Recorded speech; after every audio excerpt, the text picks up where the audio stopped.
Okay, we got chat. Let's put that there. And then we're gonna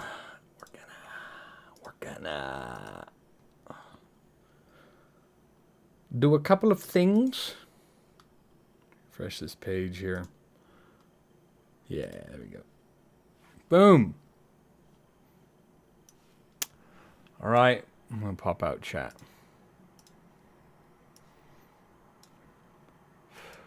Whoop. Don't need that.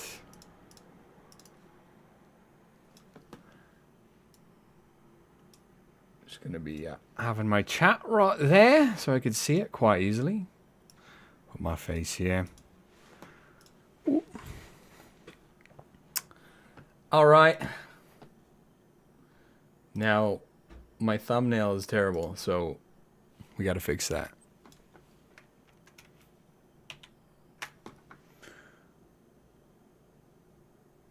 We got to fix that. Okay. We're going to give it a minute anyways. Just because I got some stuff to set up. We'll be starting soon. I'm going to download this. Whoop.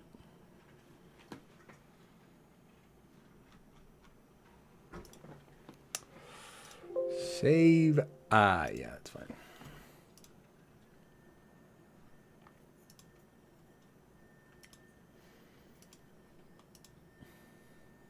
Edit video. Just going to change the thumbnail because it's some random nonsense that doesn't make any sense. Save. Just my dumb face, unfortunately.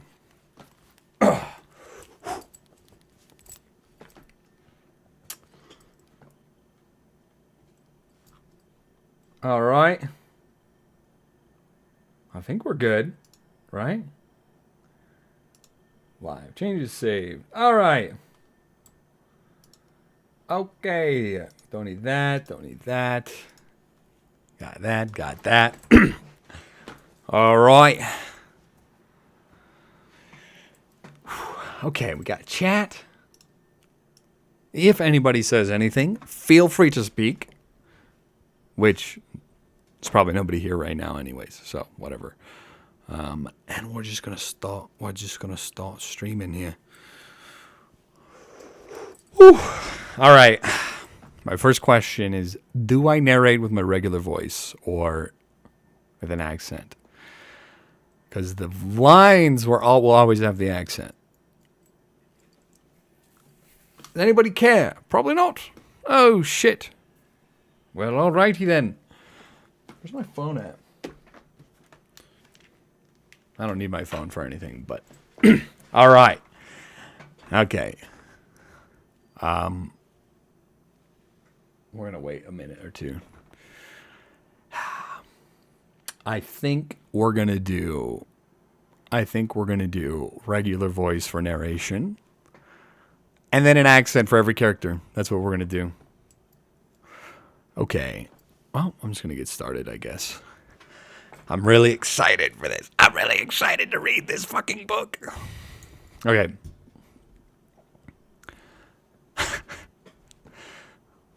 When well, we're not doing the accent.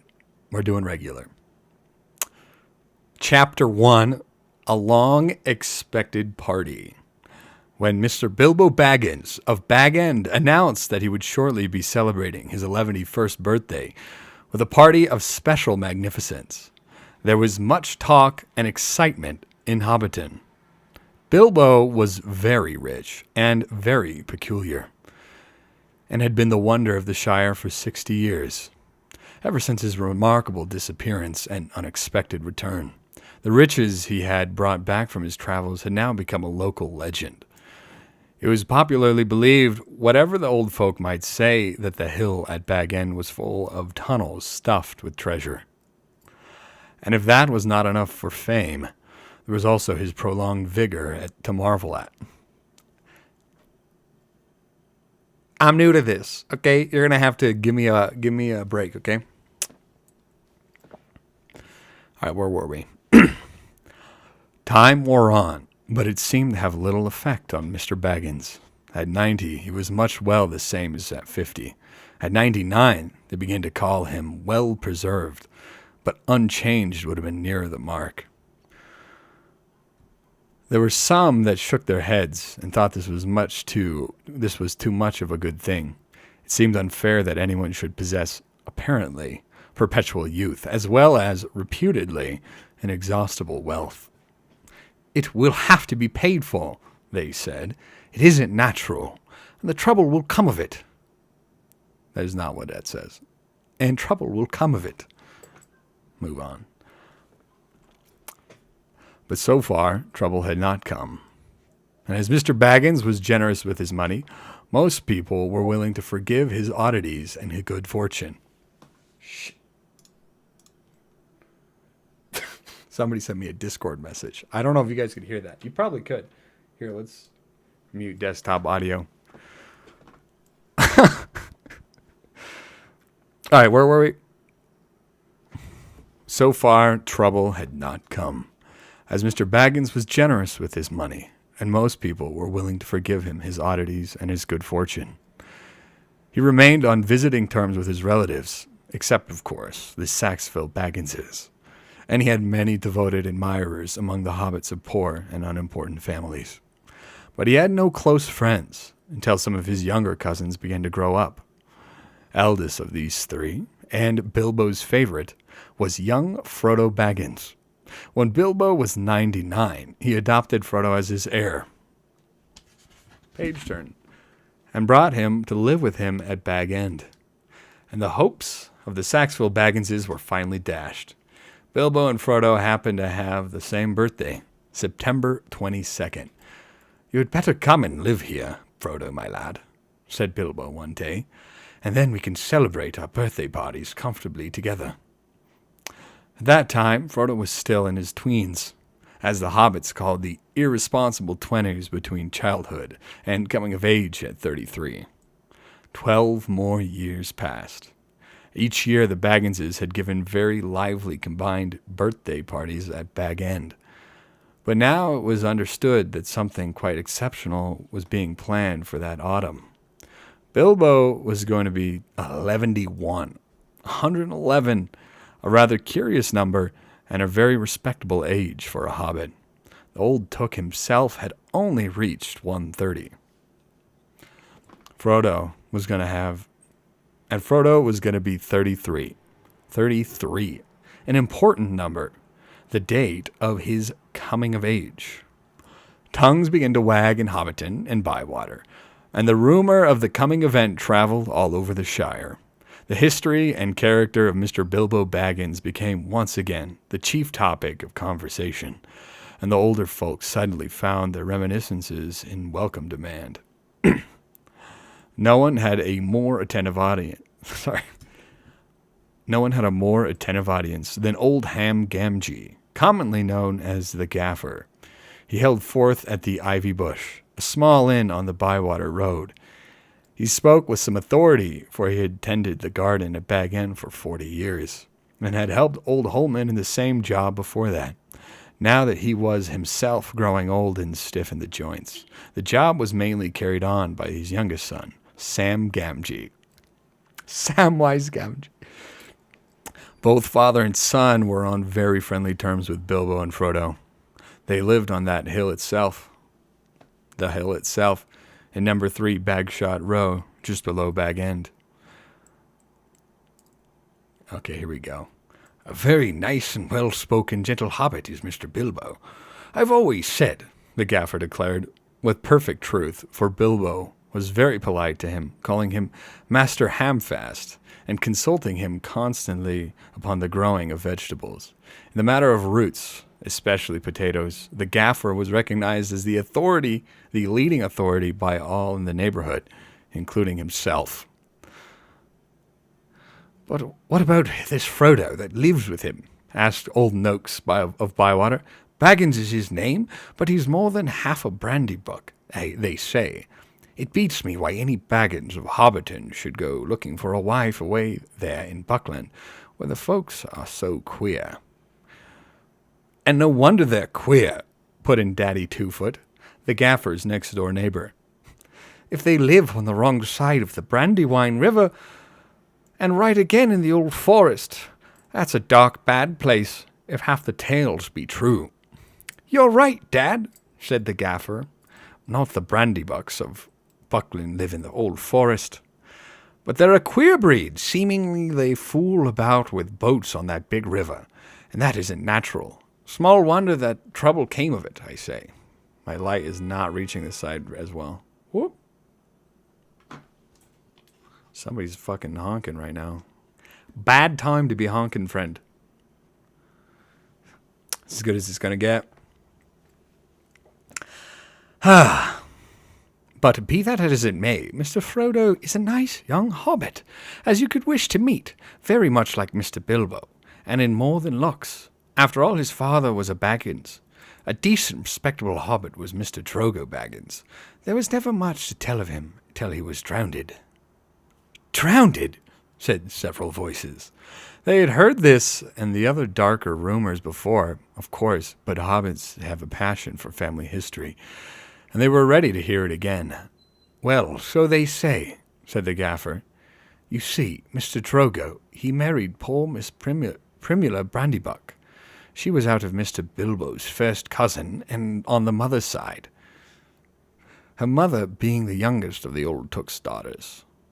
And Mr. Drogo was his second cousin. So Mr. Frodo is his first and second cousin, once removed either way, as the saying is, if you follow me. And Mr. Drogo was staying at Brandy Hall with his father-in-law, old Mr. Garbadoc, as he often did after his marriage, him being partial to his victuals, and old Gorbadoc keeping a mighty generous table. And he went out boating on the Brandywine River, and he and his wife were drowned, and poor Mr. Frodo, only a child and all. I've heard they went on the water after dinner in the moonlight, said old Noakes, and it was Drogo's weight that sunk the boat. And I heard she pushed him in, and he pulled her in after him, said Sandyman, the Hobbiton miller. You shouldn't listen to all you hear, Sandyman, said the gaffer, who did not much like the miller. There's no call to go talking of pushing and pulling. Boats are quite tricky enough for those that sit without looking further for the cause of trouble. Anyway, there was this Mr. Frodo left an orphan, and anyways, this is... What is the wording on that sentence? Anyway, there was this Mr. Frodo left an orphan and stranded, as you might say, among those queer Bucklanders, being brought up anyhow in Brandy Hall, a regular warrant by all accounts. Old Mr. Garbadoc never had fewer than a couple hundred relations in the place. Mr. Bilbo never did a kinder deed when he brought the lad back to live among decent folk. But I reckon it was a nasty knock for those Saxville Bagginses. They thought they were going to get Bag-End that time when he went off and thought to be dead. And then he comes back and orders them off. And he goes on living and never looking a day older, bless him. And suddenly he produces an heir, and has all the papers made out proper. The Saxville Bagginses won't never see the inside of Bag-End now, or it is to be hoped not. There's a tidy bit of money tucked away in there, I hear tell, said the stranger, a visitor on business from Michael Delving in the page change in the Westfar thing. Whoop. I'm gonna have to get better at this. Whoop. Fuck. This is not a professional recording, okay? I don't know if anyone's listening, but this is not a professional recording. All right? All right? Here, one sec. I'll send a message. I'm reading. Okay. Whoa. And the top of your hill is full of tunnels packed with chests of gold and silver, and jewels, by what I've heard. Then you've heard more than I could speak of. answered the gaffer. I know nothing about jewels. Mr. Bilbo is free with his money, and there seems no lack of it. But I know of no tunnel making. I saw Mr. Bilbo when he came back, a matter of 60 years ago, when I was a lad. I'd not long come prentice to old Holman, him being my dad's cousin. But he had me up at Bag End, helping him to keep folks from trampling and trespassing all over the garden while the sale was on. And in the middle of it all, Mr. Bilbo comes up the hill with a pony and some mighty big bags and a couple of chests. I don't doubt they were mostly full of treasure he had picked up in foreign parts where there be mountains of gold, they say. But there wasn't enough to fill tunnels. But my lad Sam will know more about that. He's in and out of Bag End. Crazy about stories of the old days, he is, and he listens to all Mr. Bilbo's tales. Mr. Bilbo has learned him in his letters, meaning no harm, mark you, and I hope no harm will come of it. Elves and dragons, I says to him, cabbages and potatoes are better for me and you. Don't go getting mixed up in the business of your betters, or you'll land in trouble too big for you, I says to him. And I might say it to others, he added, with a look at the stranger and the miller. But the gaffer did not convince his audience. The legend of Bilbo's wealth was now too firmly fixed in the minds of the younger generation of hobbits. But he has likely enough been adding to what he brought at first, argued the miller, voicing common opinion. He's often away from home, and look at the outlandish folk that visit him. Dwarves come at night, and that old wandering conjurer, Gandalf and all. You can say what you like, gaffer, but Bag End's a queer place, and its folk are queerer. What is this gay slander? No, I'm just kidding. We know what it means. And you could say what you like about what you know more than what you do of boating. And you can say what you like about what you know no more than you do of boating, Mr. Sandyman, retorted Gaffer, disliking the miller even more than usual. If that's being queer, then we could do with a bit more queerness in these parts. There's some not far away that wouldn't offer a pint of beer to a friend, and if they lived in a hole with golden walls. But they do things proper at Bag End. Our Sam says that everyone's going to be invited to the party, and there's going to be presents, mark you, presents for all, this very month as is. That very month was September, and as fine as you could ask, a day or two later, a rumor, probably started by the knowledgeable Sam, was spread about that there were going to be fireworks. Fireworks! What is more, such had not been said in the Shire for nigh on a century, not indeed since the old Took died. Days passed, and the day drew nearer.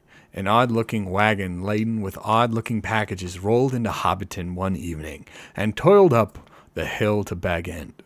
The startled hobbits peered out of lamplit doors to gape at it. It was driven by outlandish folk, singing strange songs, dwarves with long beards and deep hoods. A few of them remained at Bag End. At the end of the second week in September, a cart came through Bywater from the direction of Brandywine Bridge in broad daylight. An old man was driving it all alone. He wore a tall, pointed blue hat, a long gray cloak, and a silver scarf. He had a long white beard and bushy eyebrows that stuck out beyond the brim of his hat. Small hobbit children ran up the cart all through Hobbiton and right up that hill. Had a cargo of fireworks, as they rightly guessed. At Bilbo's front door, the old man began to unload. There were great bundles of fireworks of all sorts and shapes, each labeled with a large red G and the elf rune. There's runes on this page that I can't say. I don't know what to... That was Gandalf's mark, of course. The old man was Gandalf the Wizard, whose fame in the Shire was due mainly to his skill with fires, smokes, and lights. His real business was far more difficult and dangerous, but the Shire folk knew nothing about it. To them, he was just one of the attractions at the party, hence the excitement of the Hobbit children. "Gee for grand!" they shouted, and the old man smiled. They knew him by sight, though he only appeared in Hobbiton occasionally, and never stopped long. But neither they nor any but the oldest of their elders had seen one of his firework displays. They now belonged to a legendary past. When the old man, helped by Bilbo and some dwarves, had finished unloading, Bilbo gave a few pennies away, but not a single squib or cracker was forthcoming, to the disappointment of the onlookers. "Run away now," said Gandalf. "You will get plenty when the time comes." Then he disappeared inside with Bilbo, and the door was shut. The young hobbits stared at the door in vain for a while, and then made off, feeling that the day of the party would never come. Inside Bag End, Bilbo and Gandalf were sitting at the open window of a small room looking out west on the garden. The late afternoon was bright and peaceful, the flowers glowing red and golden, snapdragons and sunflowers and nasturtiums trailing all over the turf walls, and peeping in at the round windows. "How bright your garden looks," said Gandalf. "Yes," said Bilbo, "I am very fond of it indeed, and of all the dear old Shire, but I think I need a holiday." "You mean to go on with your plan, then?" "I do. I made up my mind months ago, and I haven't changed it yet." "Very well. It is no good to saying any more. Stick to your plan, your whole plan, mind, and I hope it will turn out for the best, for you and for all of us." "I hope so. Anyways, I mean to enjoy myself on Thursday, and have my little joke." "Who will laugh, I wonder?" said Gandalf, shaking his head. "We shall see," said Bilbo. "Oh, man, I fucked up. I ruined the page with this clip. Should probably not cuss. Oops." The next day, more carts rolled up the hill, and still more carts. There might have been some grumbling about dealing locally. That very week, orders began to pour out of Bag End for every kind of provision, commodity, or luxury that could be obtained in Hobbiton, or Bywater, or anywhere in the neighborhood. People became enthusiastic, and they began to tick off the days on the calendar. And they watched eagerly for the postman, hoping for invitations. Before long, the invitations began pouring out, and the Hobbiton post office was blocked, and the Bywater post office was snowed under, and voluntary assistant postmen were called for. There was a constant stream of them going up the hill, carrying hundreds of polite variations on "Thank you, I shall certainly come." A notice appeared on the gate at Bag End. No admittance except on party business. Even those who had or pretended to have party business were seldom allowed inside. Bilbo was busy, writing invitations, taking off answers, picking up presents, and making some private preparations of his own. From the time of Gandalf's arrival, he remained hidden from view. One morning, the hobbits woke to find the large field south of Bilbo's front door covered with ropes and poles for tents and pavilions. A special entrance was cut into the bank leading to the road, and wide steps and a large white gate were built there. The three hobbit families of Bagshot Row, adjoining the field, were intensely interested and generally envied. Old Gaffer Gamgee stopped, even pretending to work in his garden. The tents began to go up. There was a specially large pavilion, so big that the tree that grew in the field was right inside it, and stood proudly near one end. At the end of the chief table, sometimes I just get ADHD, and I'm just like, I need to stop with the fucking banter. There's no one here listening. This is gonna be a video, huh? Okay.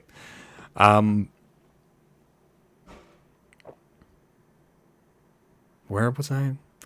Lanterns were hung on all its branches. More promising still, to the hobbit's mind, An enormous open-air kitchen was erected in the north corner of the field. A drought of cooks from every inn and eating house for miles around arrived to supplement the dwarves and other odd folk that were quartered at Bag End. Excitement rose to its height. Then the weather clouded over. That was on Wednesday, the eve of the party. Anxiety was intense. Then Thursday, September the 22nd, actually dawned. Oop. Oop. Oop. Kind of tough to get this thing over. The sun got up, the clouds vanished, flags were unfurled, and the fun began. Bilbo Baggins called it a party, but it was really a variety of entertainments rolled into one. Practically everybody living near was invited. Very few were overlooked by accident, but as they turned up all the same, that did not matter. Many people from other parts of the Shire were also asked, and there were even a few from outside the borders. Bilbo met the guests and additions at the new White Gate in person. He gave away presents to all and sundry. The latter were those who went out again by a back way and came in again by the gate. Hobbits gave presents to other people on their own birthdays, not very expensive ones, as a rule, and not so lavishly as on this occasion, but it was not a bad system. Actually, in Hobbiton and Bywater, every day in the year was somebody's birthday, so that every hobbit in those parts had a fair chance of at least one present at least once a week. But they never got tired of them. On this occasion, the presents were unusually good.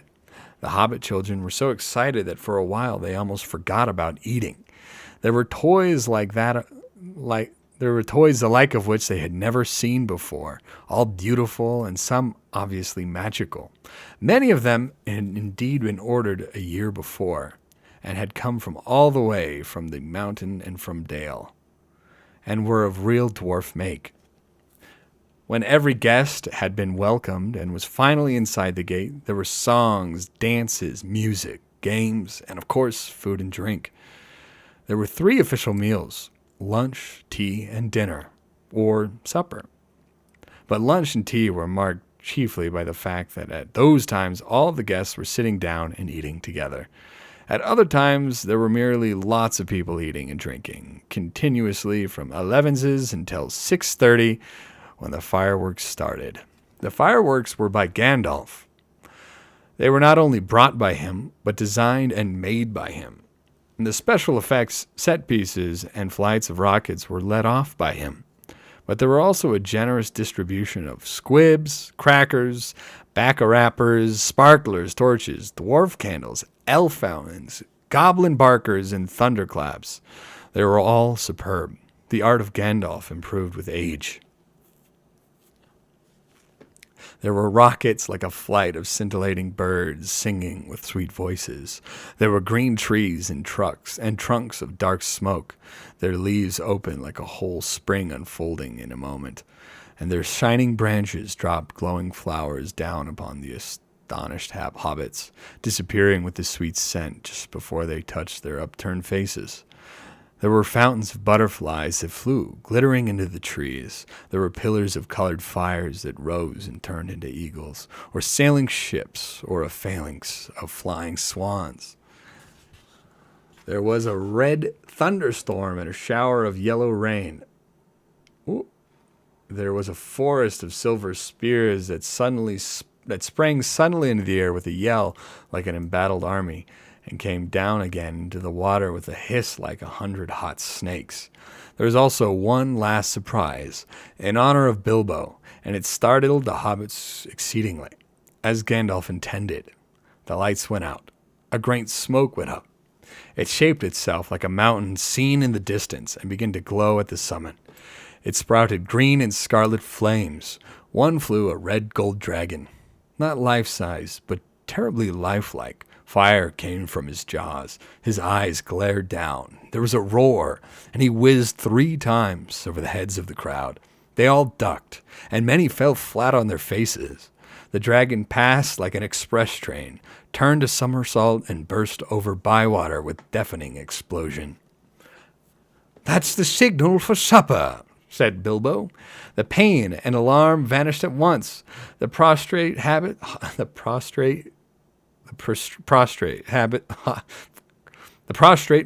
leaped to their feet. There was a splendid supper for everyone. For everyone, that is, except those invited to the special family dinner party. This was held in the great pavilion with the tree. The invitations were limited to 12 dozen, a number also called by the hobbits one gross.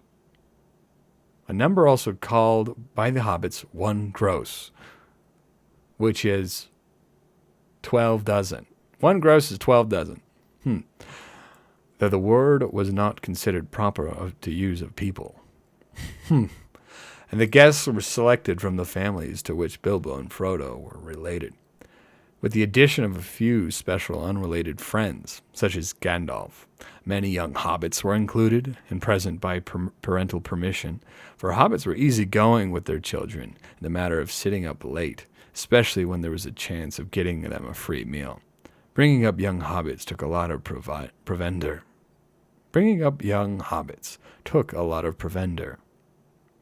There are all kinds of new words in this. All kinds of new words. Whew. I'm famished. Isn't this book huge? Oh my gosh, right? It's gigantic. This is all 3 books. All 3 books. Right here. Okay. Let me get closer here. Whoop. All right, where was I? I actually totally forgot where I was. Okay. There we go. There were many Bagginses and Boffins, and also many Tooks and Brandybucks. There were various Grubbs, relations of the Bilbo Baggins' grandmother, and various Chubbs, connections of Took grandchildren of Took grandfather, and a selection of Burrowses, Bulgers, Brace Girdles, Brock Houses, and Goodbodies, Hornblowers, and Proudfoots. Some of these were only very distantly connected with Bilbo. Some had hardly ever been in the Hobbiton before, as they lived in remote corners of the Shire. The Sackville Bagginses were not forgotten. Otho and his wife Lobelia were present. They disliked Bilbo and detested Frodo, but so magnificent was the invitation card, written in golden ink, that they felt it was impossible to refuse. Besides, their cousin Bilbo had been specializing in food for many years, and his table had a high reputation. All the 144 guests expected a pleasant feast, though they rather dreaded the after-dinner speech of their host, an inevitable item. He was liable to drag in bits of what he called poetry, and sometimes, after a glass or two, would allude to the absurd adventures of his mysterious journey. The guests were not disappointed. They had a very pleasant feast, and in fact, engrossing entertainment, rich, abundant, varied, and prolonged. The purchase of provisions fell almost to nothing throughout the district in the ensuing weeks, but as Bilbo's catering had depleted the stocks of most of the stores, cellars, and warehouses for miles around, that did not matter much. After the feast, more or less, came the speech. Most of the company were, however, now in a tolerant mood, at that delightful stage which they called filling up the corners. They were sipping their favorite drinks and nibbling at their favorite dainties, and their fears were forgotten. They were prepared to listen to anything, and to cheer at every full stop. "My dear people," began Bilbo, rising in his place. "Hear, hear, hear!" they shouted, and kept on repeating it in chorus, seeming reluctant to follow their own advice. Bilbo left his place and went and stood on a chair under the illuminated tree. The light of the lanterns fell on his beaming face. The golden buttons shone on his embroidered silk waistcoat. They could all see him standing, waving one hand in the air. The other was in his trouser pocket. Wonder what's happening in there. "My dear Bagginses and Boffins," he began anew, "and my dear Tooks and Brandybucks, and Crubs and Chubbs, and Burrowses, and Hornblowers, and Bulgers, and Brace Girdles, and Goodbodies, and Brockhouses, and Proudfits." "Proud feet!" shouted an elderly hobbit from the back of the pavilion. His name, of course, was Proudfoot, and well merited. His feet were large, exceptionally furry, and both were on the table. "Proudfoots," repeated Bilbo. "Also my good Sackville Bagginses, that I welcome back at last to Bag End. Today is my 111th birthday. I am 111 today. Hooray! Hooray! Many happy returns!" they shouted, and they hammered joyously on the tables. Bilbo was doing splendidly. This was the sort of stuff they liked, short and obvious. "I hope you are all enjoying yourselves as much as I am." Deafening cheers, cries of "yes" and "no," noises of trumpets and horns, pipes and flutes, and other musical instruments. There were, as has been said, many young hobbits present. Hundreds of musical crackers had been pulled. Most of them bore the mark of Dale on them, which did not convey much to most of the hobbits. But they all agreed they were marvelous crackers. They contained instruments, small, but of perfect make and enchanting tones. Indeed, in one corner some of the young Tooks and Brandybucks, supposing Uncle Bilbo to have finished, since he had plainly said all that was necessary, now got up an impromptu orchestra and began a merry dance tune. Master Everard Took and Miss Melilo Brandybuck got on a table with bells in their hands and began to dance the Springle Ring, a pretty dance, but rather vigorous. But Bilbo had not finished. Seizing a horn from a youngster nearby, he blew 3 loud hoots. The noise subsided. "I shall not keep you for long," he cried. Cheers from all the assembly. "I have called you all together for a purpose." Something in the way he said this made an impression. There was almost silence, and 1 or 2 of the Tooks pricked up their ears. "Indeed, for 3 purposes. For of all, to tell you that I am immensely fond of you all, and that 11 years is too short a time to live among such excellent and admirable hobbits." Tremendous outburst of approval. "I don't know half of you half as well as I should like, and I like less than half of you half as well as you deserve." This is unexpected and rather difficult. There was some scattered clapping, but most of them were trying to work out and see if it came as a compliment. "Secondly, to celebrate my birthday." Cheers again. "I should say our birthday, for it is, of course, also the birthday of my heir and nephew, Frodo. He comes of age and into his inheritance today." Some perfunctory clapping by the elders. Some loud shouts of "Frodo! Frodo! Jolly old Frodo!" from the juniors. The Sackville Bagginses scowled and wondered what was meant by coming into his inheritance. "Together we score 144. Your numbers were chosen to fit this remarkable total. 1 gross, if I may use the expression." No cheers. This was ridiculous. Many of the guests, especially the Sackville Bagginses, were insulted, feeling sure they had only been asked to fill up the required number, like goods in a package. 1 gross indeed. Vulgar expression. It is also, if I may be allowed to refer to ancient history, the anniversary of my arrival by barrel at Esgaroth on the Long Lake. Though the fact that it was my birthday slipped my memory on that occasion, I was only 51 then, and birthdays did not seem so important. The banquet was very splendid, however, though I had a bad cold at the time. I remember, and could only say, "Thank you very much." I now repeat it more correctly. "Thank you very much for coming to my little party." Obstinate silence. They all feared that a song or some poetry was now imminent. They were getting bored. Why couldn't he stop talking and let them drink his health? But Bilbo did not sing or recite. He paused for a moment. "Third and finally," he said, I wish to make an announcement. He spoke this last word so loudly and suddenly that everyone sat up who still could. I regret to announce that, though, as I said, 11 years is far too short a time to spend among you. This is the end. I am going. I am leaving now. Goodbye. He stepped down and vanished. There was a blinding flash of light, and all the guests blinked.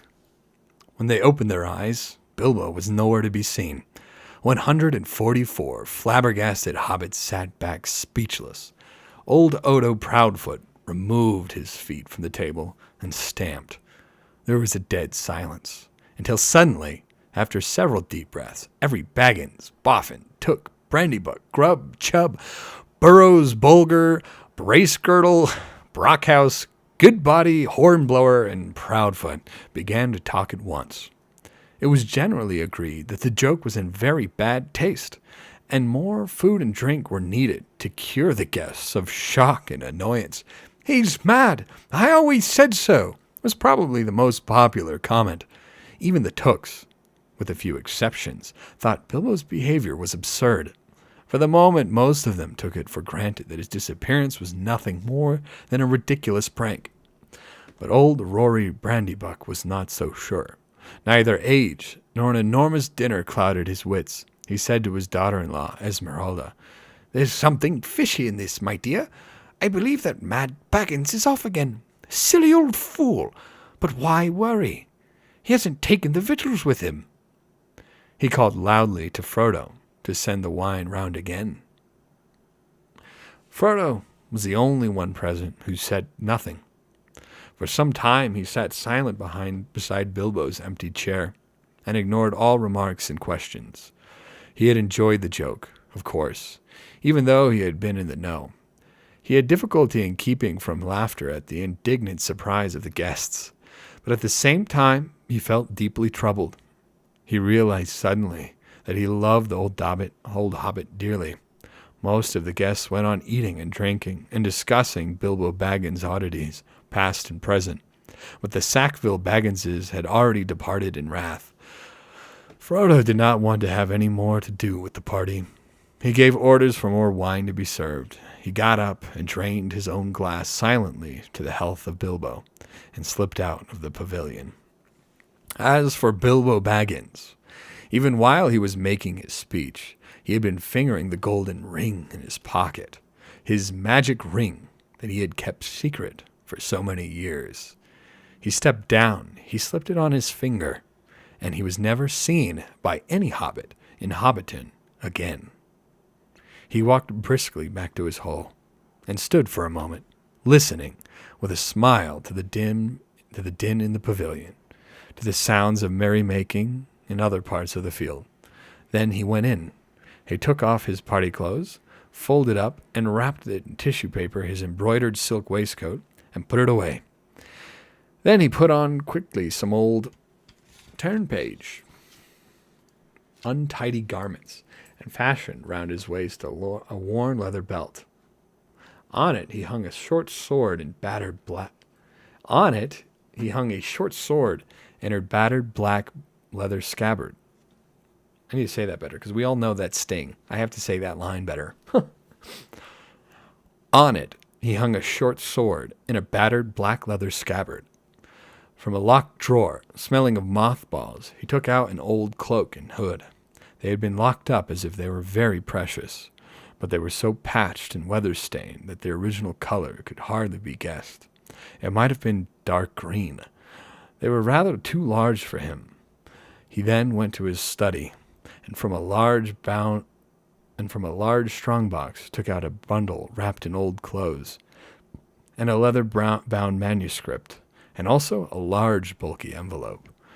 The book and bundle he stuffed in the top of a heavy bag that was standing there, already nearly full. Into the envelope he slipped his golden ring and its fine chain, and then sealed it and addressed it to Frodo. At first he put it on the mantelpiece, but suddenly he removed it and stuck it in his pocket. At that moment the door opened, and Gandalf came quickly in.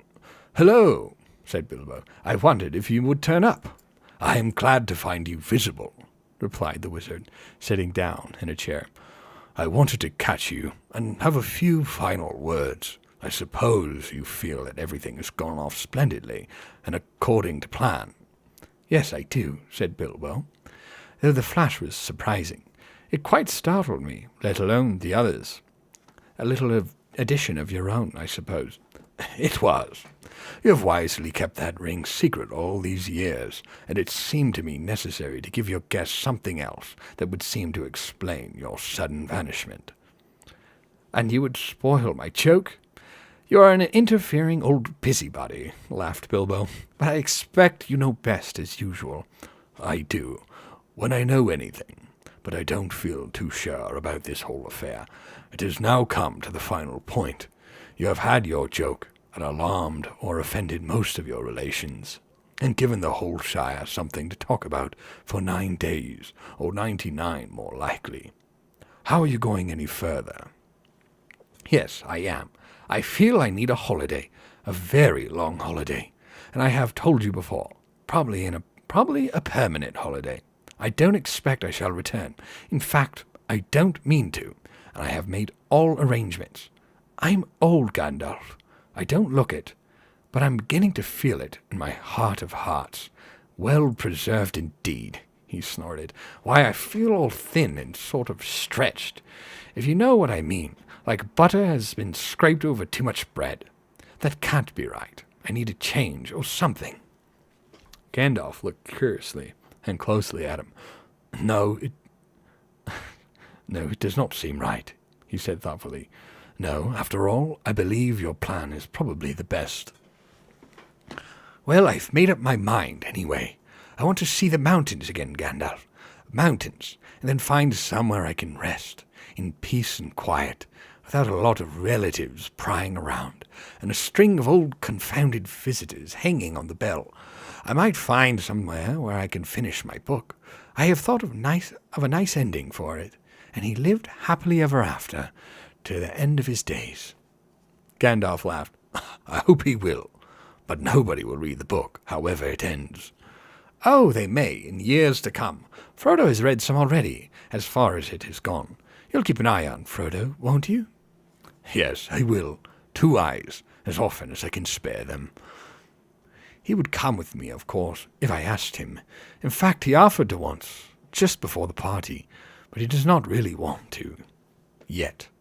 I want to see the wild country again before I die, and the mountains, but he's still in love with the Shire, with the woods and fields and little rivers. He ought to be comfortable here. I am leaving everything to him, of course, except for a few ornaments.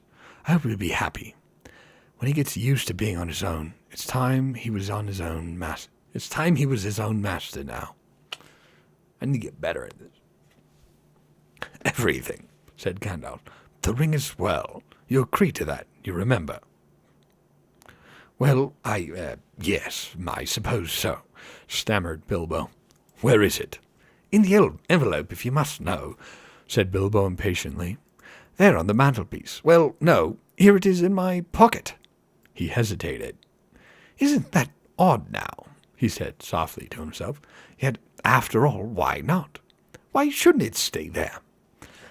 Gandalf looked again very hard at Bilbo.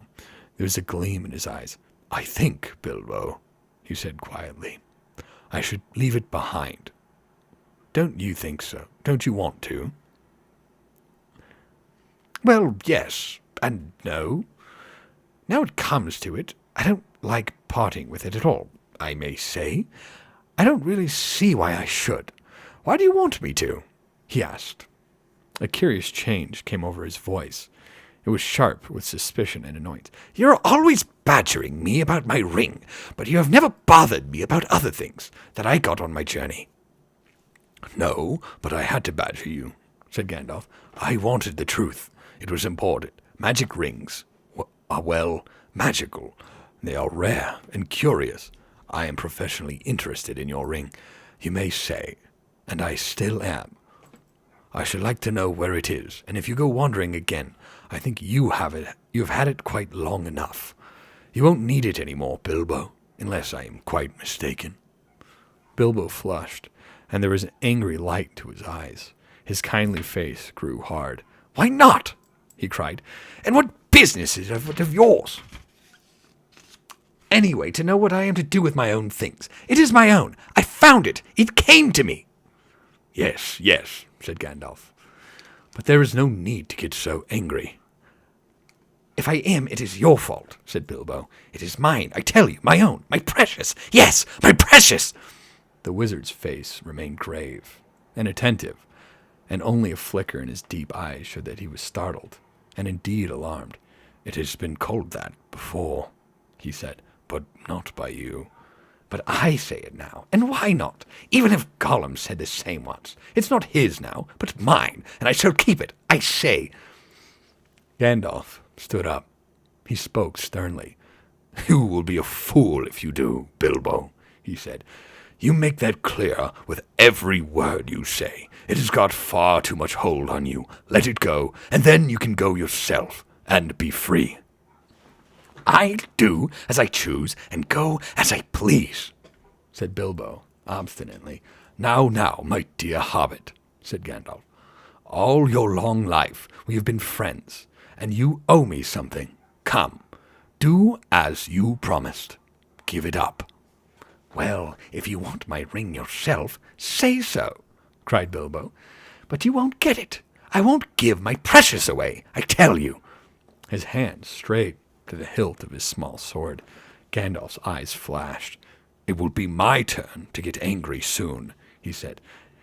"If you say that again, I shall, and then you will see Gandalf the Grey uncloaked."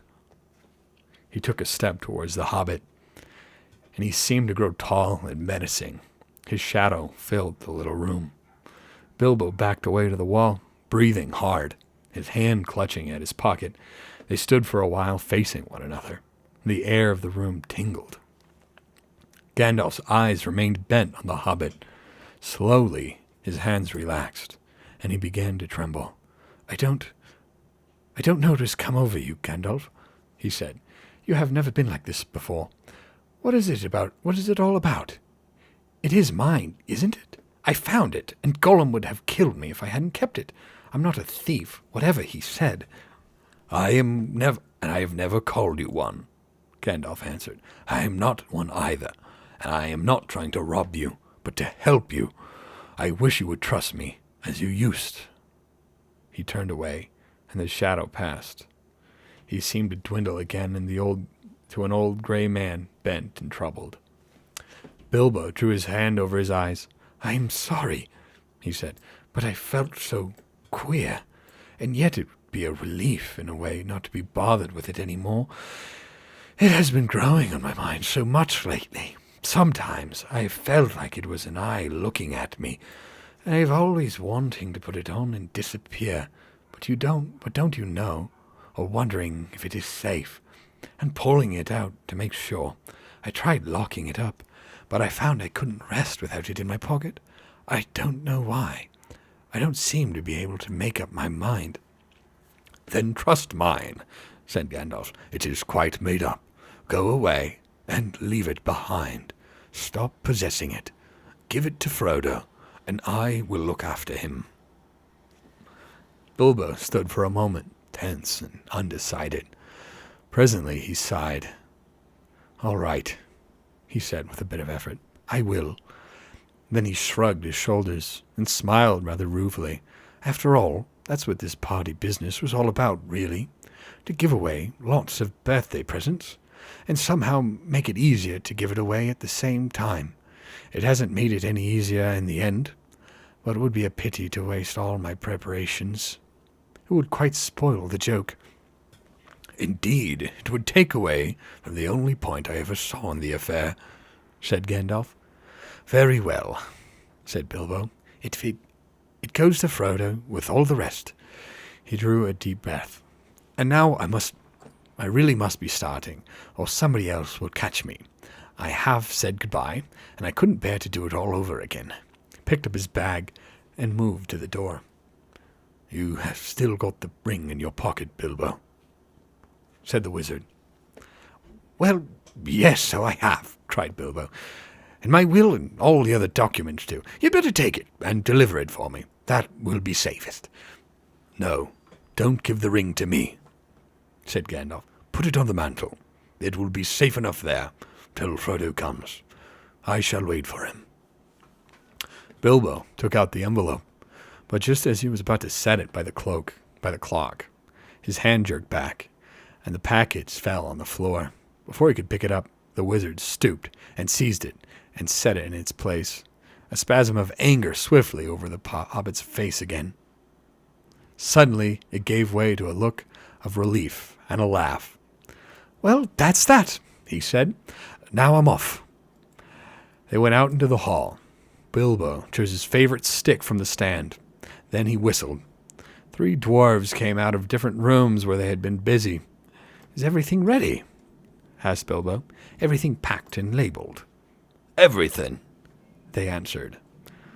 Well, let's start then. He stepped out of the front door. It was a fine night. The black sky was dotted with stars. He looked up, sniffing the air. What fun! What fun to be off again. Off on the road with dwarfs. This is what I've really been longing for years. Goodbye, he said, looking at his old home, and bowing to the door. Goodbye, Gandalf. Goodbye, for the present, Bilbo. Take care of yourself. You're old enough, and perhaps wise enough. Ooh. Take care. I don't care. Don't you worry about me. I am as happy now as I have ever been. Fuck, it's so hard to do this. And that is saying a great deal. But the time has come. I am being swept off my feet at last, he added. And then in a low voice to himself, he sang softly in the dark. Shit, do I have to sing this? Okay. The road goes ever on and on, down from the door where it began. I'm guessing with the notes. Now far ahead the road has gone, and I must follow it if I can, pursuing it with eager feet until it joins some larger way, where many paths and errands meet, and whither then I cannot say. He paused silent for a moment, and then, without another word, he turned away from the lights and voices in the field and tents, and followed by his 3 companions went round into his garden, and trotted down the long sloping path. He jumped over a low place in the hedge at the bottom, and took to the meadows, passing into the night like a rustle of wind in the grass. Gandalf remained for a while, staring after him into the darkness. Goodbye, my dear Bilbo, until our next meeting, he said softly, and went back indoors. Frodo came in soon after, and found him sitting in the dark, deep in thought. Has he gone? He asked. Yes, answered Gandalf. He is gone at last. I'd hoped until this evening it was only a joke. How do I want to do Frodo's voice? I feel like I got to figure this out. Frodo's going to be really important in this book. Yes, Frodo, Gandalf.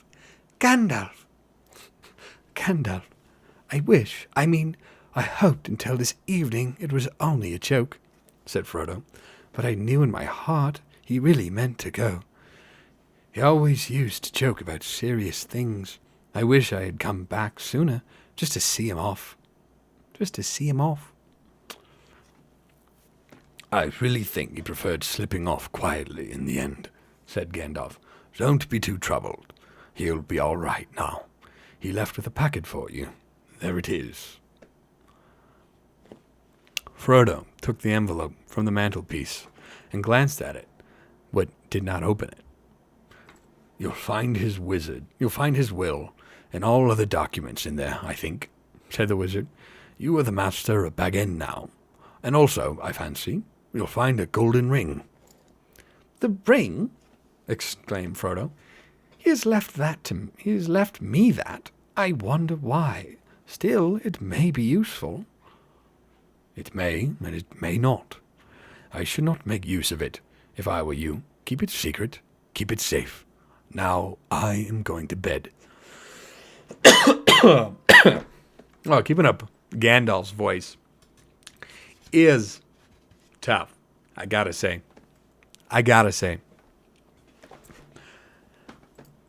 As master of Bag End, Frodo felt it his painful duty to say goodbye to the guests.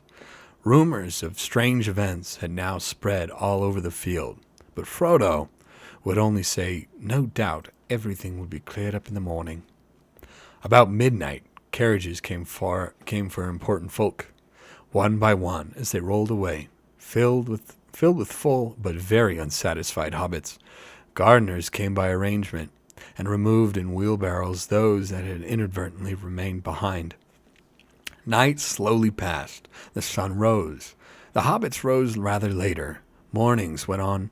People came and began, by orders, to clear away the pavilions, and the tables and the chairs, and the spoons and knives, and bottles and plates, and the lanterns, and the flowering shrubs and the boxes, and the crumbs, and the cracker paper, the forgotten bags and gloves and handkerchiefs, and the uneaten food, a very small item.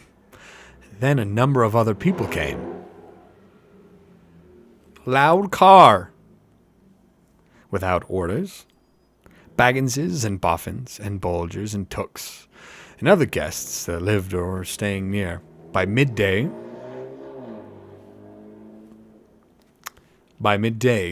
when even the best fed were out and about again, there was a large crowd at Bag End, uninvited but not unexpected. Frodo was waiting on the step, smiling but looking rather tired and worried. He welcomed all the callers, but he had not much more to say than before. His reply to all inquiries was simply this: Mr. Bilbo Baggins has gone away, as far as I know, for good.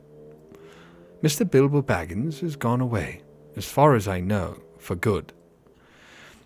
Some of the visitors he invited to come inside, as Bilbo had left messages for them.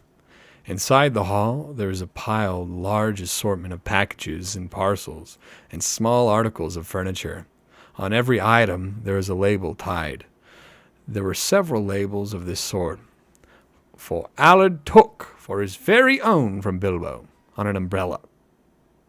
Allard had carried off many unlabeled ones. For Dora Baggins, in memory of a long correspondence with love from Bilbo, on a large waste paper basket. Dora was Drogo's sister and the eldest surviving female relative of Bilbo and Frodo. She was 99 and had written reams of good advice for more than half a century.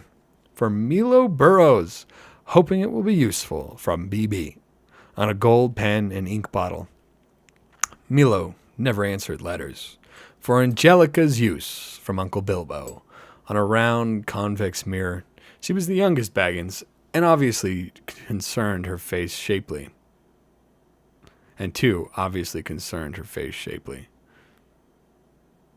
Some of the wording in this book is unusual, and I don't know how to say it. For the collection of Hugo Bracegirdle, from a contributor on an empty bookcase.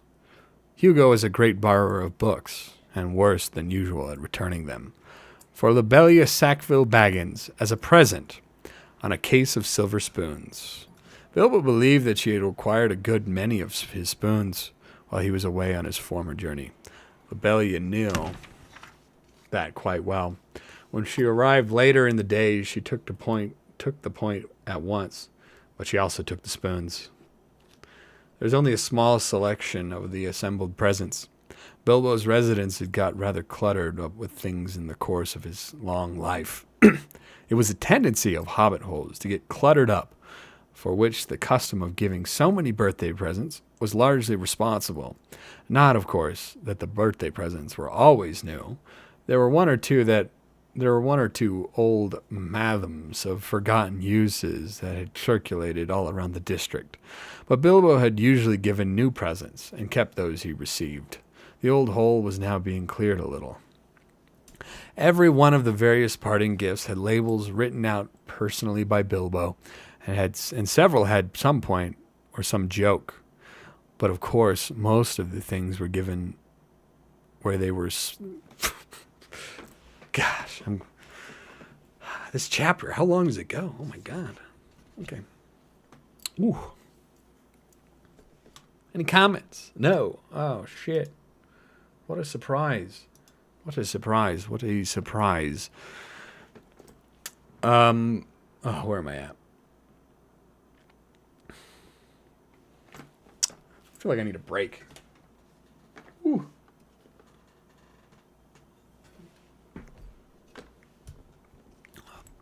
Ah.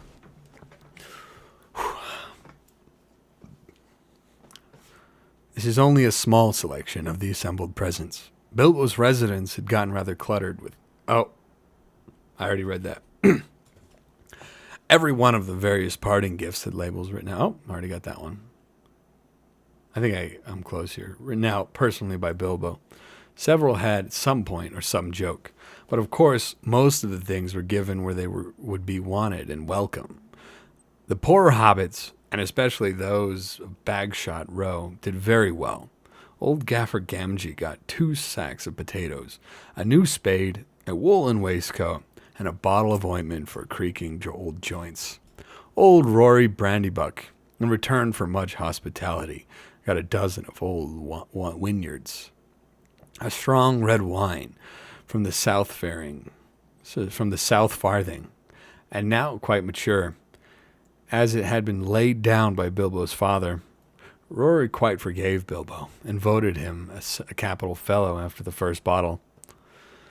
There was plenty of everything left for Frodo, and of course all the chief treasures, as well as the books, pictures, and more than enough furniture were left in his possession. There was, however, no sign or mention of money or jewelry, not a penny piece or a glass bead that was given away. Frodo had a very trying time that afternoon. A false rumor that the whole household was being distributed free spread like wildfire, and before long the place was packed with people who had no business there, but could not be kept out. Labels got torn off and mixed, and quarrels broke out. Some people tried to do swaps and deals in the hall, and others tried to make off with minor items not addressed to them, or with anything that seemed unwanted or unwatched. The road to the gate was blocked with barrows and handcarts. In the middle of the commotion, the Sackville Bagginses arrived. Frodo had retired for a while and left his friend Merry Brandybuck, Merry, to keep an eye on things. When Otho loudly demanded to see Frodo, Merry bowed politely. "He is indisposed," he said. "He is resting." "Hiding, you mean? Anyway, we want to see him, and we mean to see him. You must go and tell him so." Merry left them a long while in the hall. They had time to discover their parting gifts of spoons. It did not improve their tempers. Eventually they were shown into the study. Frodo was sitting at a table with a lot of papers in front of him. He looked indisposed, to see Sackville Bagginses at any rate. He stood up, fidgeting with something in his pocket. He spoke quite politely. The Sackville Bagginses were rather offensive. They began by offering him bad bargain prices, as between friends, for various valuable and unlabeled things. When Frodo replied that only the things specially directed by Bilbo were being given away, they said that the whole affair was very fishy. "One thing is clear to me," said Otho, "and that is that you are doing exceedingly well out of it. I insist on seeing the will." Otho would have been Bilbo's heir, but for the adoption of Frodo. He read the will carefully and snorted. It was, unfortunately, very clear and correct, according to the legal custom of hobbits, which demanded, among other things, 7 signatures and witnesses in red ink. "Foiled again," he said to his wife, "and after waiting 60 years. Spoons, fiddlesticks." He snapped his fingers under Frodo's nose and stumped off. But Lobelia was not so easily got rid of. A little later, Frodo came out of the study to see how things were going on, and found her still about the place, investigating nooks and corners and tapping the floors. He escorted her firmly off the premises after he had relieved her of several small but rather valuable articles that had somehow fallen inside of her umbrella. Her face looked as if she was in the throes of thinking out a really crushing and parting remark. But all she found to say, turning round in the step, was, You'll live to regret it, young fellow. Why don't you go too? You don't belong here. You're no Baggins. You're a brandy-buck. Did you hear that, Mary? That was an old insult, if you like, said Frodo as he shut the door. It was a compliment, said Mary Brandybuck, and so, of course, it's not true. Is that a good voice for Mary? I'm going to have to do a lot of Mary, too. It was a compliment, and of course, not true. And of course, not true. I feel like it's going to be more enthusiastic. Mary. What about Pippin? Pippin hasn't shown up yet. Where's Pippin? We got Mary and Pippin. Ooh, I think I need to get closer to my fucking book here. Ooh. Then they went round the hole and evicted 3 young hobbits, 2 boffins and a bulger, who were knocking holes in the walls of one of the cellars. Frodo also had a tussle with the young Sancho Proudfoot, old Odo Proudfoot's grandson, who had begun an excavation in the larger pantry, where he thought there was an echo. The legend of Bilbo's gold excited both curiosity and hope, for legendary gold, mysteriously obtained and positively ill-gotten, is, as everyone knows, anyone's for the finding, unless the search is interrupted. When he had overcome Sancho and pushed him out, Frodo collapsed on a chair in the hall. It's time to close the shop, Mary. It's time to close the shop, Mary. He said, turn page turn. Because unfortunately I have to use this clip. And I'm trying not to damage the page while I do it. Because I don't want to do that, because that's not fun.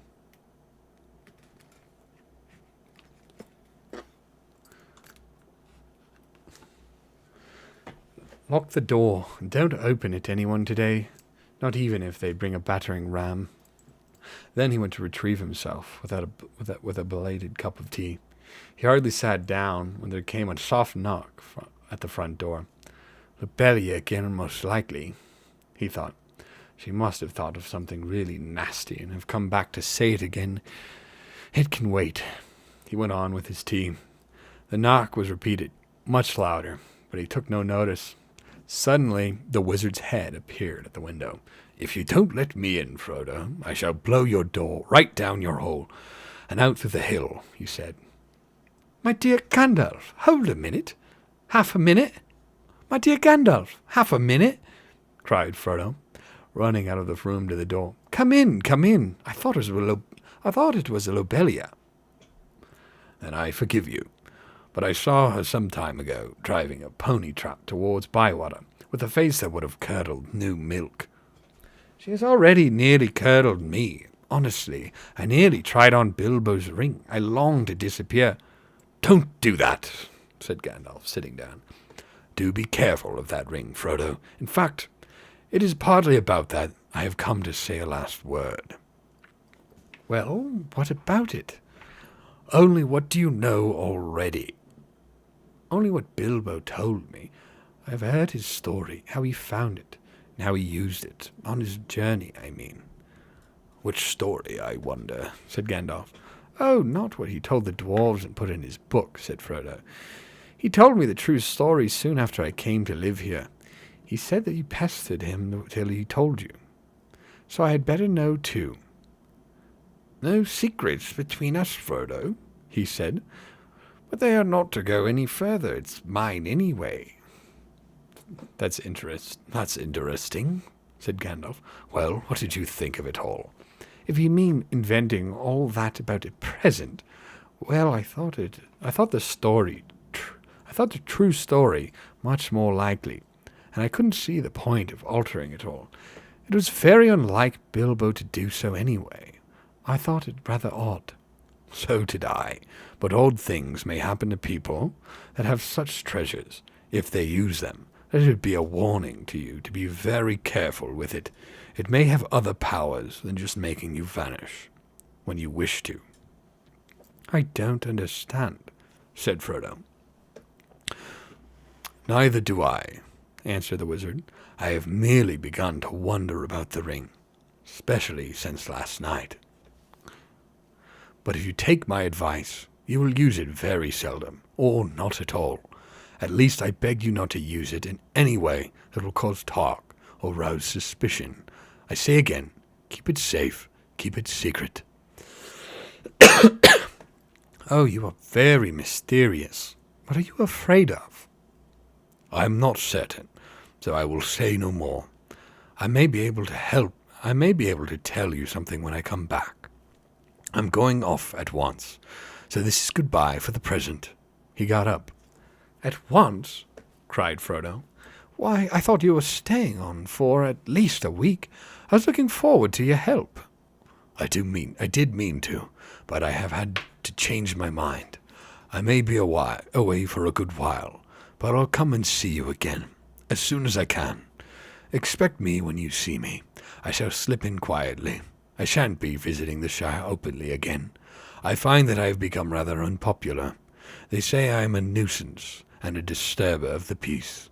Some people are actually accusing me of spiriting Bilbo away, or worse. If you want to know, there's supposed to be a plot between you and me to get a hold of this wealth. Some people, exclaimed Frodo. You mean Otho and Lobelia? How abominable! I would give them Bag End and everything else if I could just get Bilbo back and go off tramping in the country with him. I love the Shire, but I began to wish, somehow, that I had gone with him too. I wonder if I shall ever see him again. So do I, said Gandalf, and I wonder many other things. Goodbye now. Take care of yourself. Look out for me, especially at unlikely times. Goodbye. Frodo saw him to the door. He gave a final wave of his hand and walked off at a surprising pace. But Frodo thought the old wizard looked unusually bent, almost as if he was carrying a great weight. The evening was closing in, and his cloaked figure quickly vanished into the twilight. Frodo did not see him again for a long time. And that's the end of the chapter. That is one single chapter. Oh my goodness gracious. That was an hour and 15 minutes for one chapter. Wow. I thought I might do a few chapters, but these chapters are long. And it turns out reading them takes a long time, a lot longer than reading them silently to yourself. Reading them out loud takes much longer. All right, we'll do another chapter because we got to get through this stuff. You know what I mean? We got to get through these books. I'm sure that chapter was like especially long. Maybe the other ones won't be as long. All right. Okay, chapter 2, The Shadow of the Past. The talk did not die down in the 9 or even 99 days. The second disappearance of Mr. Bilbo Baggins was discussed in Hobbiton, and indeed all over the Shire, for a year and a day, and was remembered much longer than that. Became a fireside story for young hobbits, and eventually Mad Baggins, who used to vanish with a bang and a flash and reappear with bags of jewels and gold, became a favorite character of legend and lived on long after all the true events were forgotten. But in the meantime, the general opinion in the neighborhood was that Bilbo, who had always been rather cracked, had at last gone quite mad, and had run off into the blue. There he had undoubtedly fallen into a pool or river and come to a tragic, but hardly an untimely end. The blame was mostly laid on Gandalf. If only that dratted wizard will leave young Frodo alone. Perhaps he'll settle down and grow some hobbit sense, they said. And to all appearance, the wizard did leave Frodo alone, and he did settle down. But the growth of hobbit sense was not very noticeable. Indeed, he at once began to carry on Bilbo's reputation for oddity. He refused to go into mourning, and in the next year he gave a party in honor of Bilbo's 112th birthday, which he called a 100-weight feast. But that was short of the mark, for 20 guests were invited, and there were several meals at which it snowed food and rained drink, as some hobbits say. Some people were rather shocked, But Frodo kept up the custom of giving Bilbo's birthday party year after year until they got used to it. He said that he did not think Bilbo was dead when they asked, "Where is he then?" He shrugged his shoulders. He lived alone, as Bilbo had done, but he had a good many friends, especially among the younger hobbits, mostly descendants of the old Took, who had, as children... Oh, man, this thing is right my way, isn't it? This light. I just got to be able to see, you know what I mean? Shit. Whoop.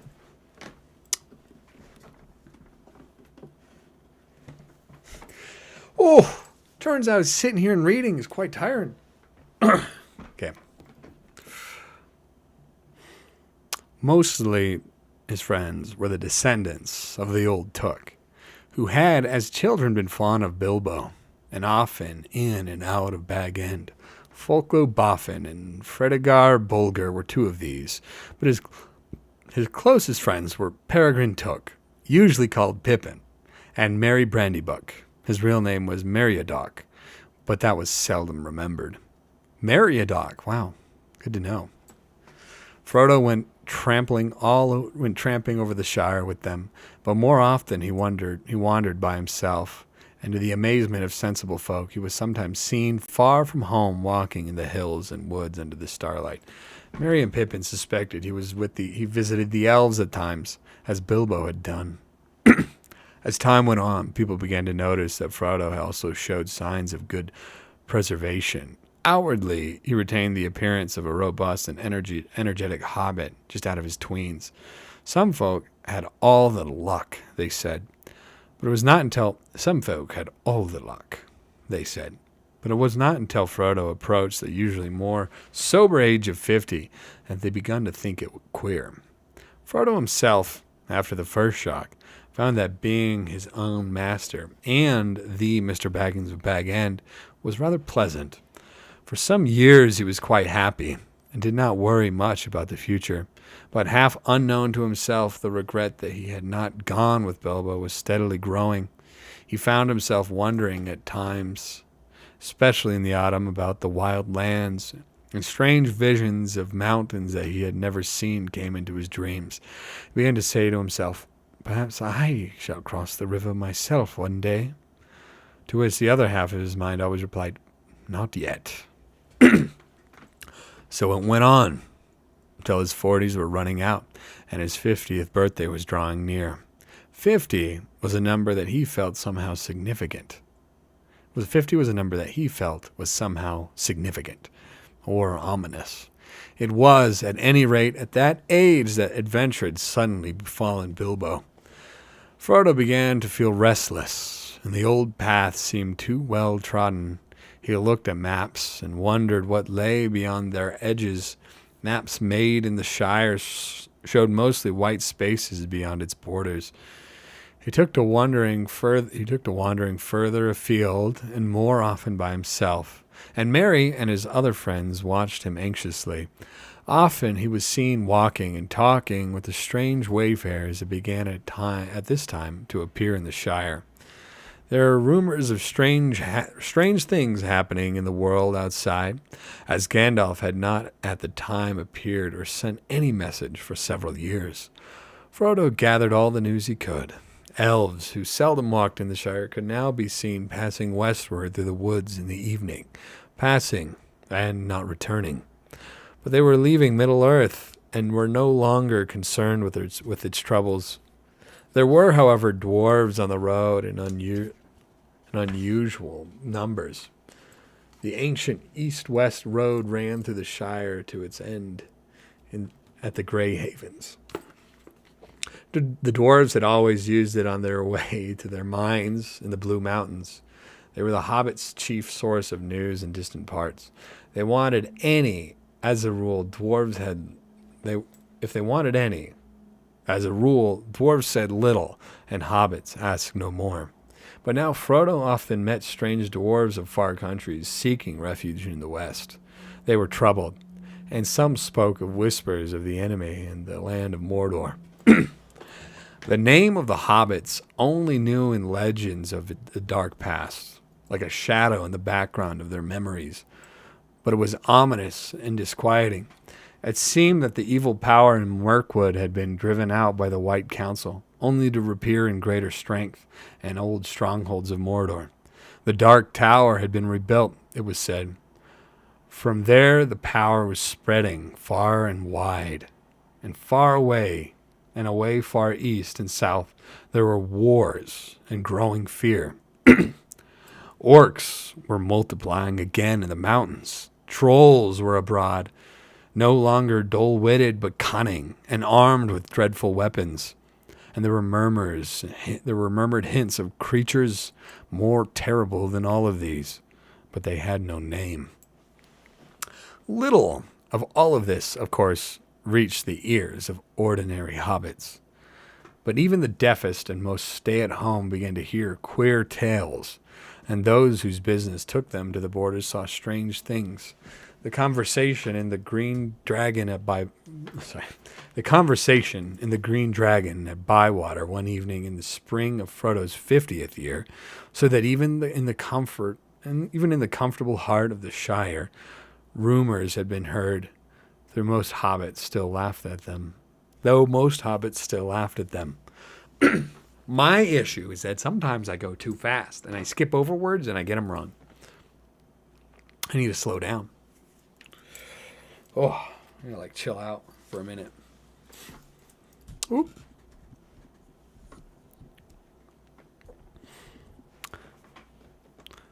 Sam Gamgee was sitting in one corner near the fire, and opposite him was Ted Sandyman, the miller's son.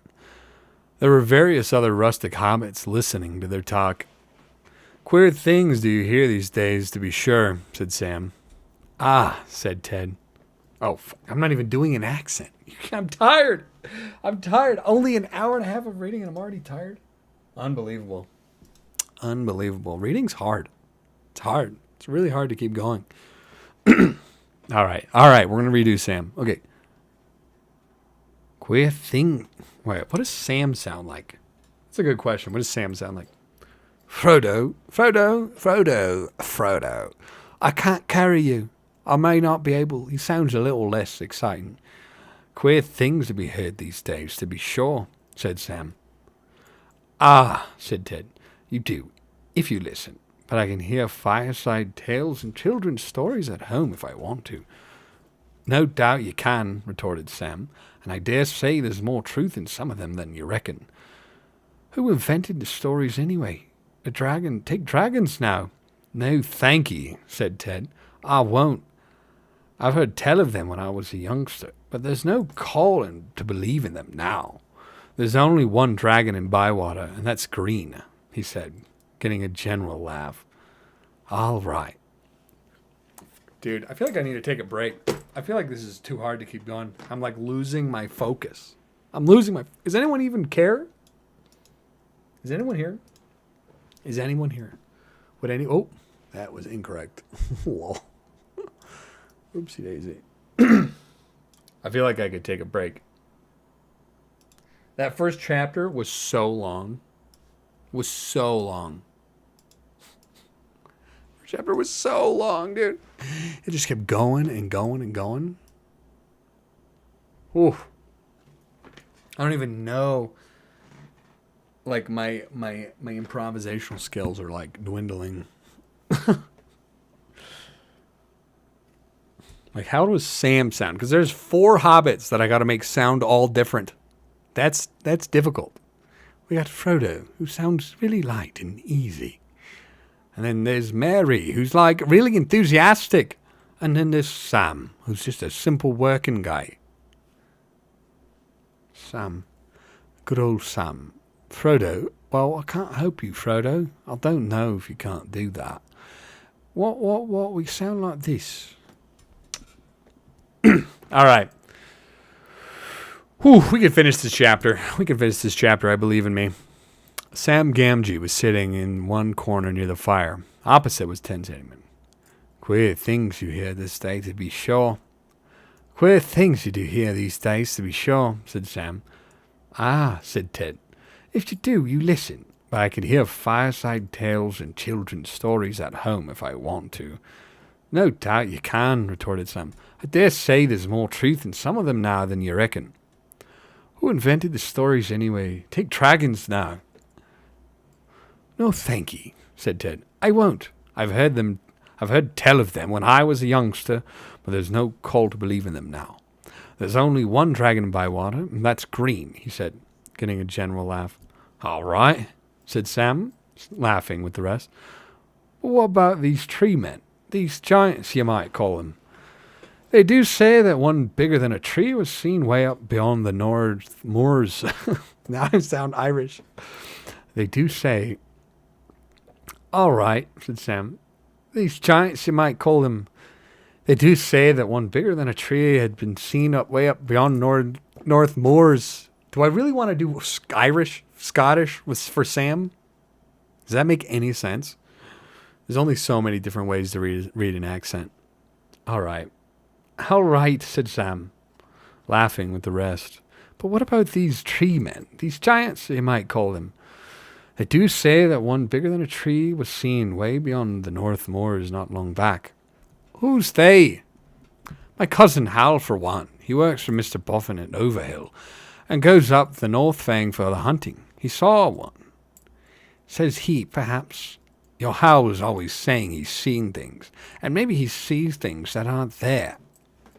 But this one was as big as an elm tree and walking 7 yards to a stride.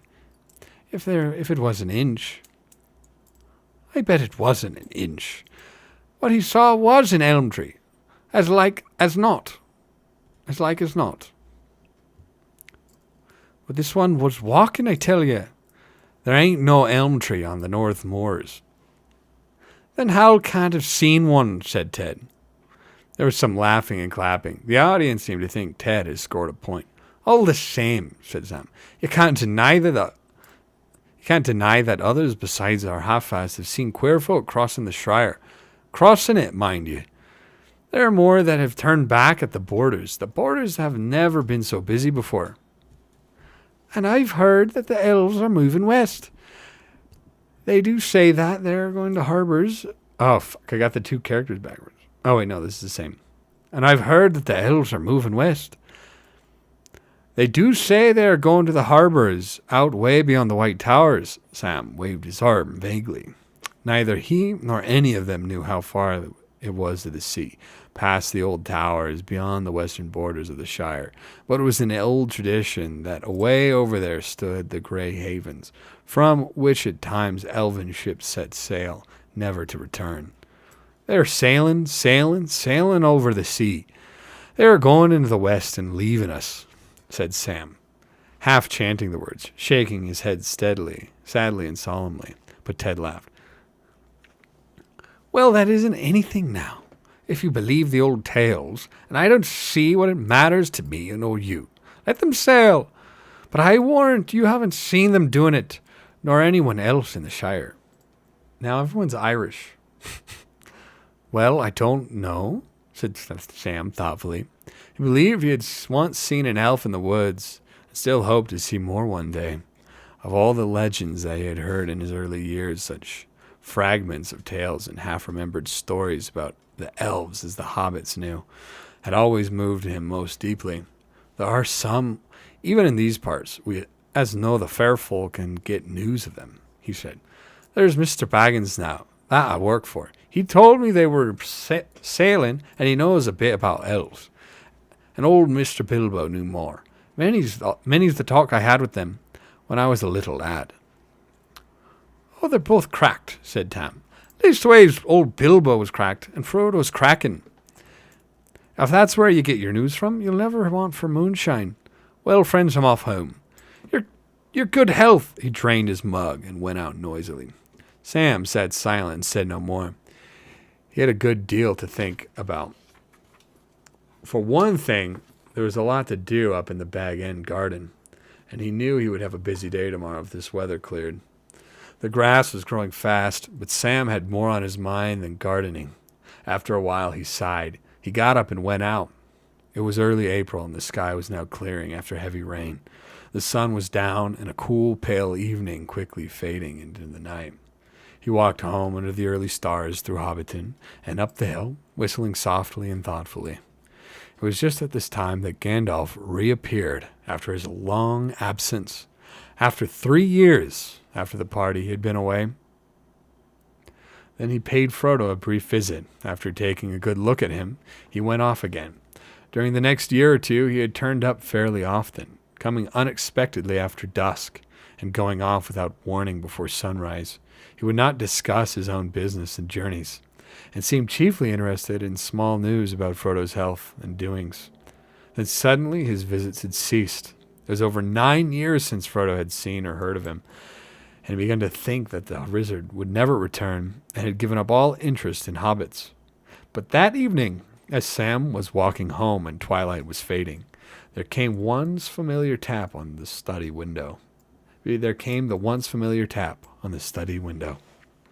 Frodo welcomed his old friend with surprise and great delight. They looked hard at one another. "All well, eh?" said Gandalf. "You look the same as ever, Frodo." "So do you," Frodo replied. But secretly he thought that Gandalf looked older and more careworn. He pressed him for news of himself and the wide world. Soon they were in deep talk. They stayed up far into the night. Next morning, after a late breakfast, the wizard was sitting with Frodo by an open window of the study. A bright fire was on in the hearth, but the sun was warm, and the wind was in the south. Everything looked fresh, and the new green of spring was shimmering in the fields and on the tips of the trees' fingers. Gandalf was thinking of a spring nearly 80 years before, when Bilbo had run out of Bag End without a handkerchief. His hair was perhaps whiter than it had been then, and his beard and eyebrows were perhaps longer, and his face more lined with care and wisdom. But his eyes were bright as ever, and he smoked, and he blew smoke rings with the same vigor and delight. He was smoking now in silence, for Frodo was still sitting, deep in thought. Even in the light of morning he felt the dark shadows of the tidings that Gandalf had brought. And at last he broke the silence. "Last night you began to tell me strange things about my ring, Gandalf," he said. Whoop. Clip page. And then you stopped because you said such matters were best left until daylight. Don't you think you'd better finish now? You say the ring is dangerous, far more dangerous than I guess. In what way? "In many ways," answered the wizard. "It is far more powerful than I ever dared to think at first. So powerful that in the end it would utterly overcome anyone of mortal race who possessed it. It would possess him." Wait, fuck. Oh, he's still reading. Oh, man.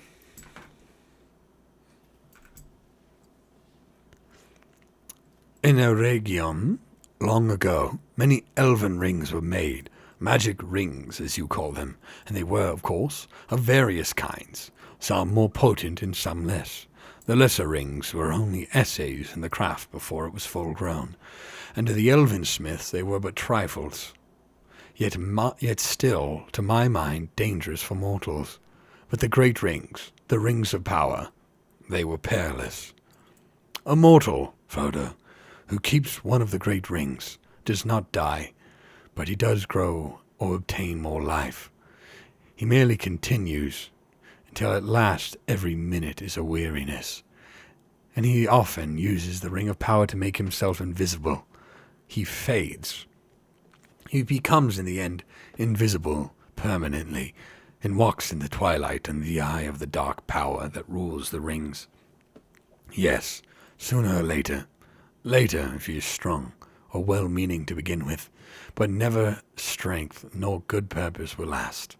Sooner or later, the dark power will devour him." "How terrifying," said Frodo. There was another long silence.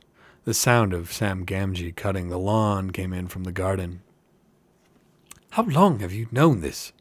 asked Frodo at length. "And how much did Bilbo know?" "Bilbo knew no more than he told you, I'm sure," said Gandalf.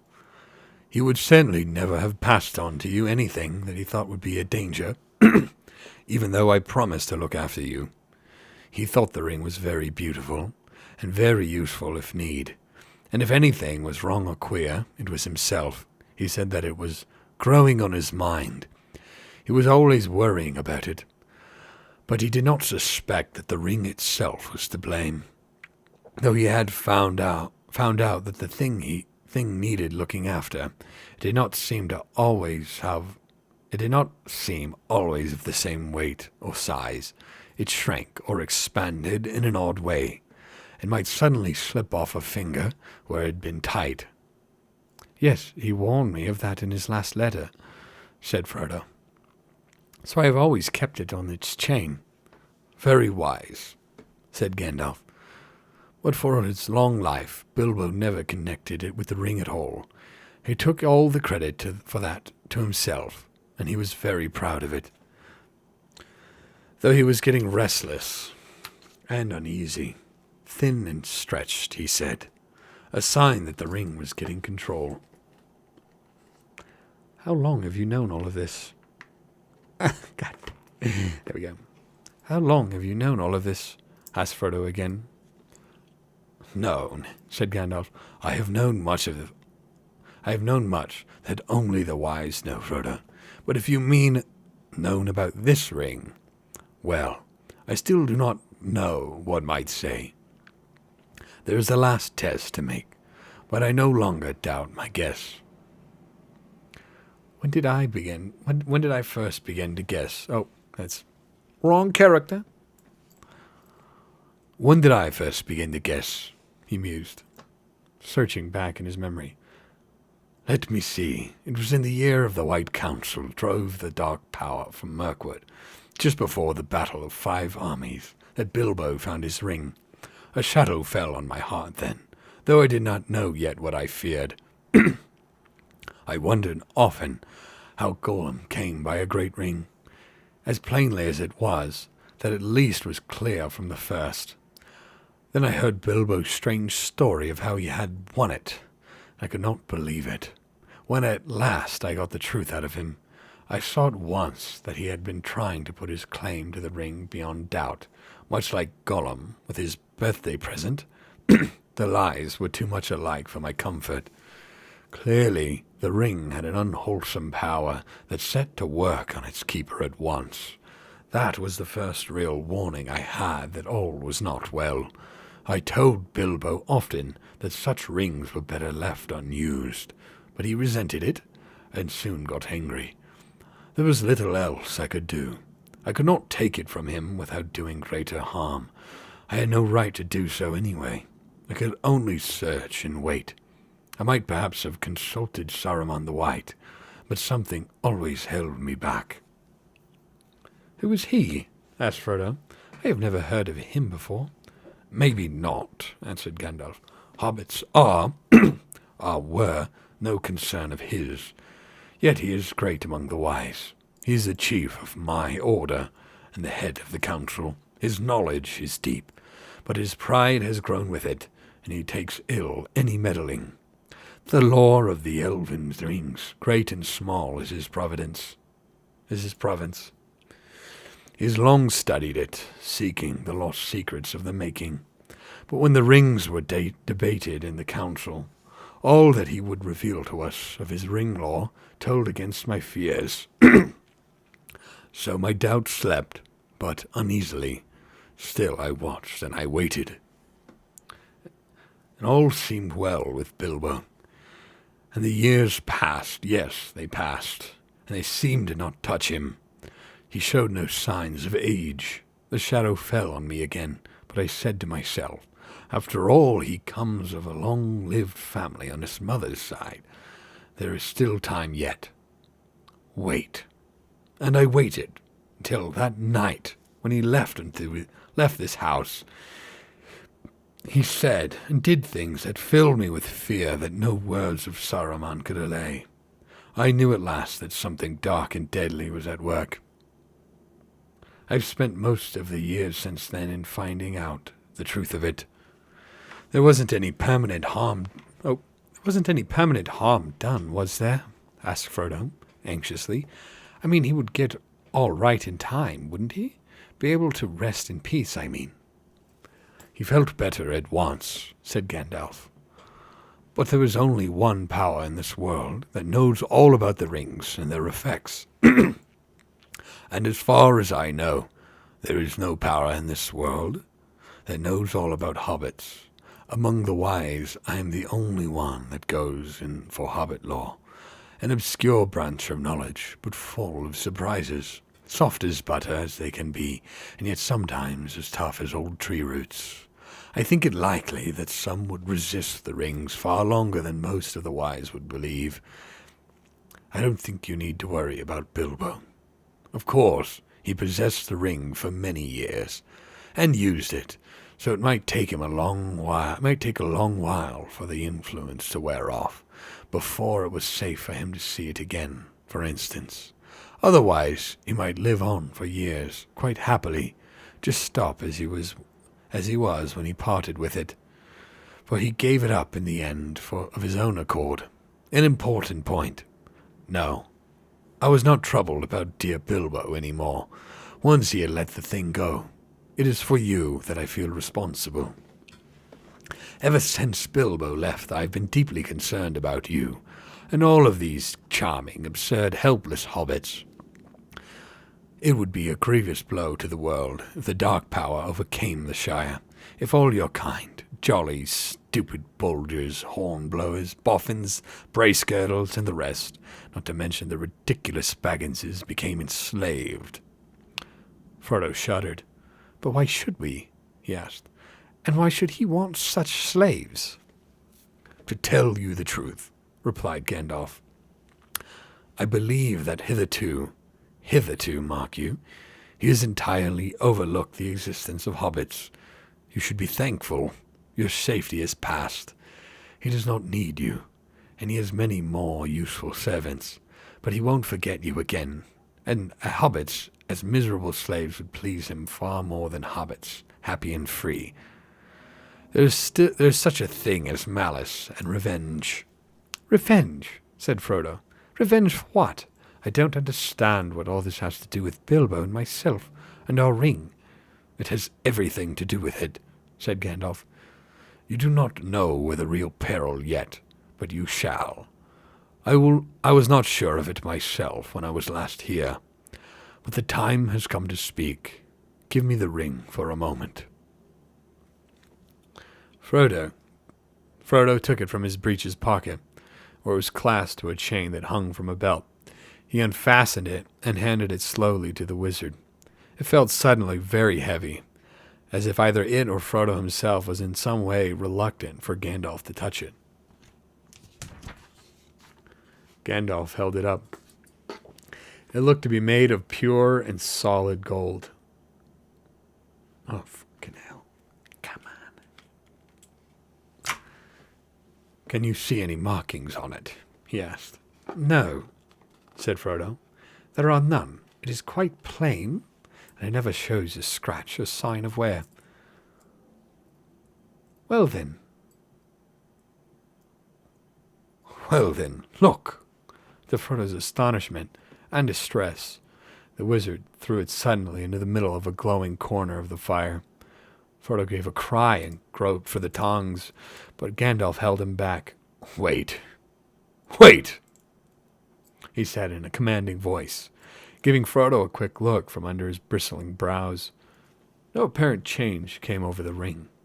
After a while, Gandalf got up, closed the shutters outside the window, and drew the curtains. The room became dark and silent, though the clack of Sam's shears, now nearer to the windows, could still be heard faintly from the garden. For a moment, the wizard stood looking at the fire. Then he stooped and removed the ring to the earth with the tongs, and at once picked it up. Frodo gasped. It is quite cool, said Gandalf. Take it. Frodo received it on his shrinking palm. It seemed to have become thicker and heavier than ever. Hold it up, said Gandalf, and look closely. As Frodo did so, he now saw fine lines, finer than the finest pen strokes, running along the ring, outside and inside, lines of fire that seemed to form the letters of a flowing script. They shone piercingly bright, and yet remote, as if out of great depth. "I cannot read the fiery letters," said Frodo in a quavering voice. "No," said Gandalf, "but I can. The letters are elvish, of an ancient mode. The language is that of Mordor, which I will not utter here. But this, in the common tongue, is what is said, close enough. One ring to rule them all. One ring to bind them. One ring to bring them all, and in the darkness bind them." It is only 2 lines of a verse long known in elven lore.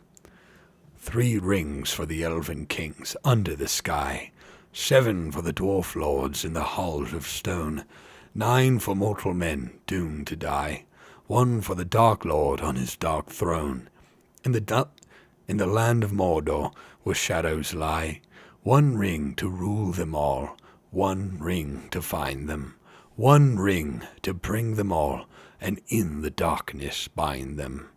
In the land of Mordor, where the shadows lie.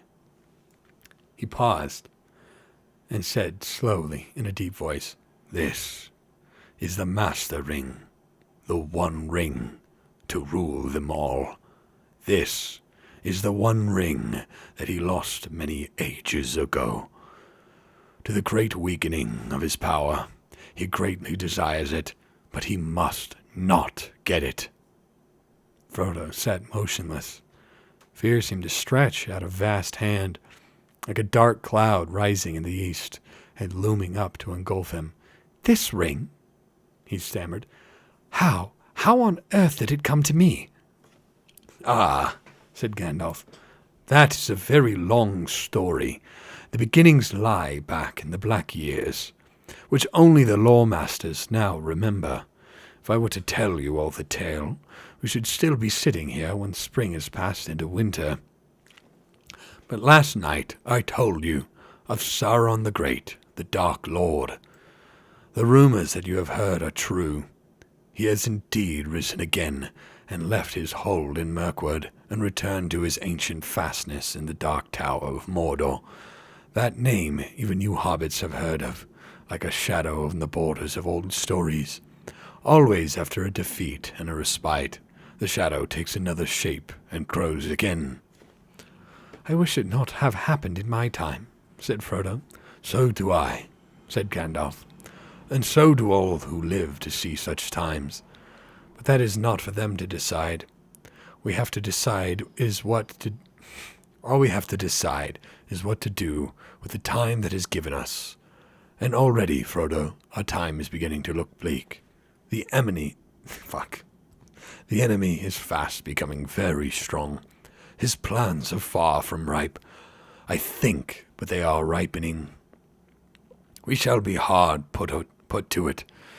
We should be very hard put to it, even if it were not for this dreadful chance. The enemy still lacks one thing to give him strength and knowledge to beat down all resistance. We're going to start that one over. The enemy still lacks one thing to give him strength and knowledge to beat down all resistance, break the last defenses, and cover all the lands in the second darkness. He lacks the one ring. The 3, fairest of all, the elf lords hid from him, and his hand never touched them or sullied them. 7 the dwarf kings possessed, but 3 he has recovered, and the others the dragons have consumed.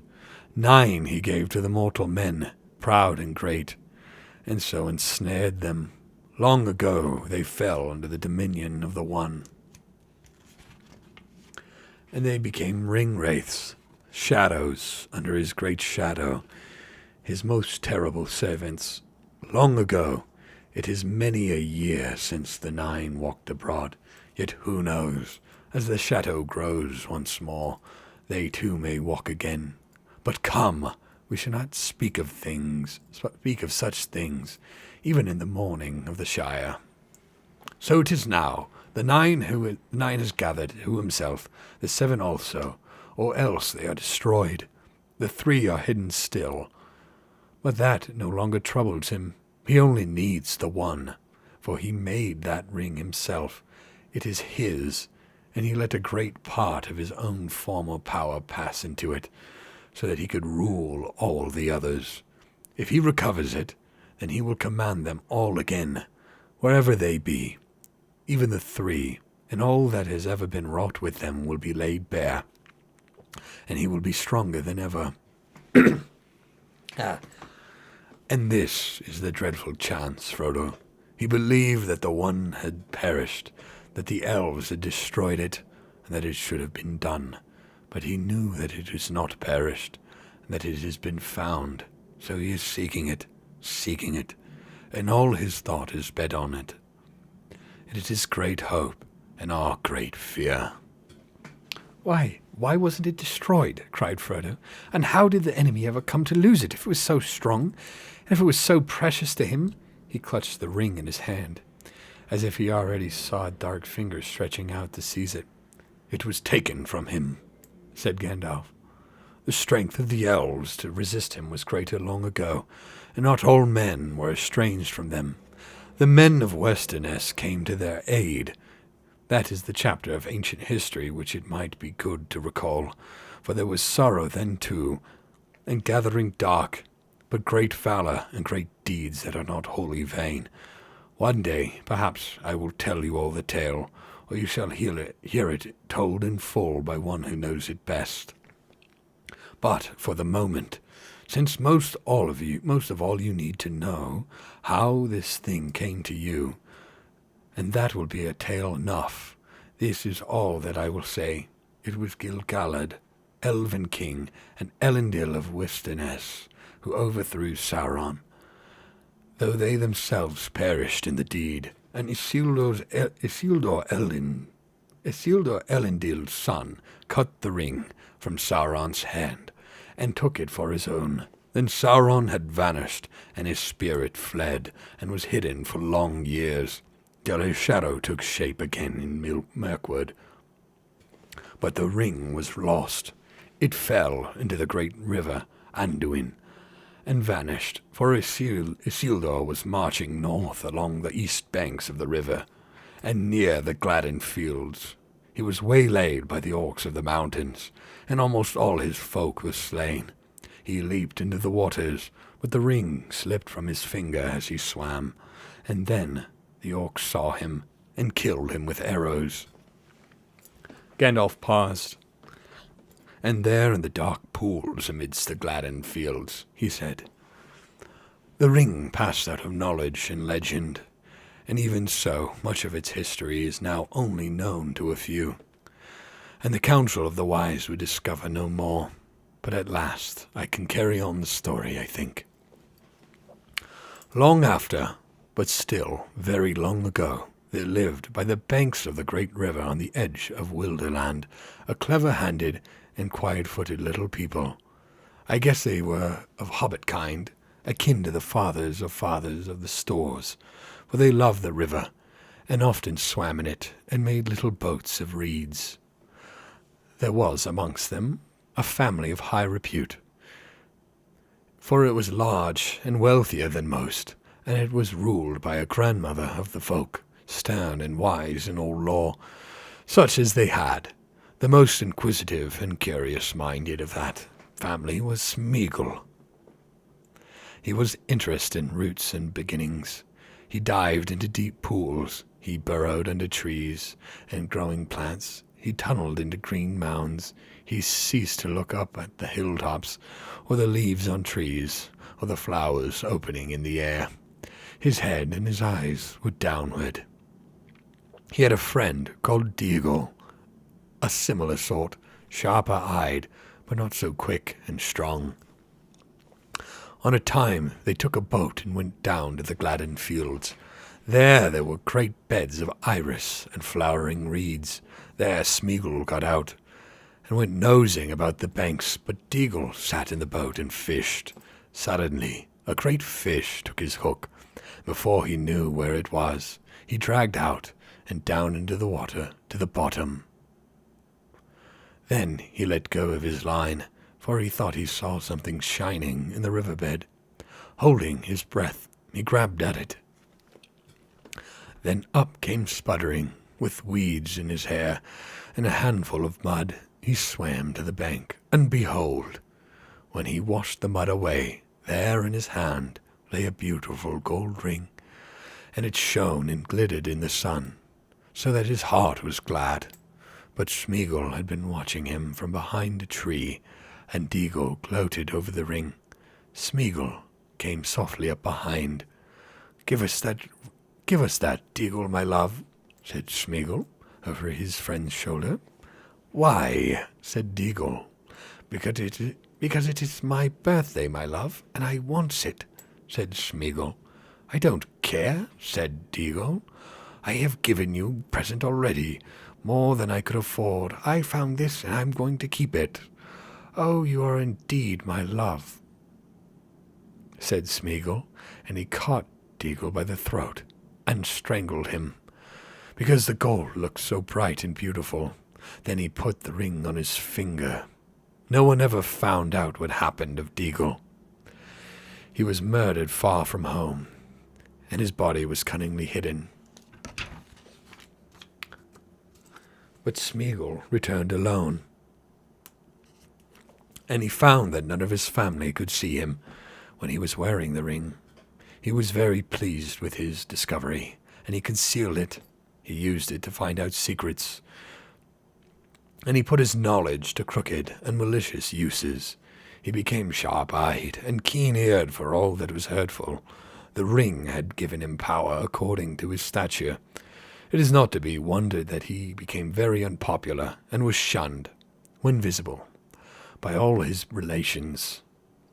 They kicked him, and he bit their feet. He took to thieving, and going about muttering to himself, gurgling in his throat. So they called him Gollum, and cursed him, and told him to go far away. And his mother, desiring peace, expelled him from the family, and turned him out of her hole. He wandered in loneliness, weeping a little for the hardness of the world. He journeyed up the river, till he came to a stream that flowed down from the mountains, and he went that way. He caught fish in deep pools with invisible fingers, and ate them raw. One day it was very hot, and he was bending over a pool. He felt burning on the back of his head. A dazzling light from the water pained his wet eyes. He wondered at it, for he had almost forgotten about the sun. Then, for the last time, he looked up and shook his fist at her. But as he lowered his eyes, he saw far ahead the tops of the misty mountains, out of which the stream came, and he thought suddenly, it would be cool and shady under those mountains. The sun could not watch me there. The roots of those mountains must be roots indeed. There must be great secrets buried there, which have not been discovered since the beginning. So he journeyed by night up into the highlands. He found a little cave out of which the dark stream ran, and he wormed his way like a maggot into the hearts of the hills, and vanished out of all knowledge. The ring went into the shadows with him, and even the market, when his power had begun to grow again, could learn nothing of it. Oh, fuck, I read that wrong. The ring went into the shadows with him, and even the maker, with his power had begun to grow again, could learn nothing of it. "Ah, Gollum!" cried Frodo. "Gollum! You mean that this is the very Gollum creature that Bilbo met? How loathsome!" "I think it is a sad story," said the wizard, "and it might have happened to others, even to some hobbits that I have known.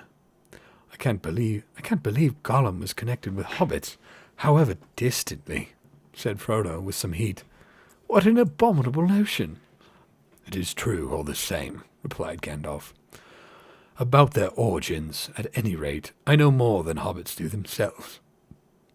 And even Bilbo's story suggests the kinship. There was a great deal in the background of their minds and memories that was very similar. They understood one another remarkably well, and very much better than a hobbit would understand," Say a dwarf or an orc, or even an elf. Think of the riddles they both knew, for one thing. Yes, said Frodo. Though other folks beside hobbits asked riddles, and not much of the same sort. Hobbits don't cheat. Gollum meant to cheat all the time. He was just trying to put poor Bilbo off his guard. I dare say it amused his wickedness to start a game which might end in providing him with an easy victim, but if he lost would not hurt him. Only too true, I fear, said Gandalf. But there was something else in it, I think, which you don't see yet. Even Gollum was not wholly ruined. He proved tougher than one of the wise would have guessed, as a hobbit might. There was a little corner of his mind that was still his own, and light came through it, as through a chink in the dark. Light out of the past.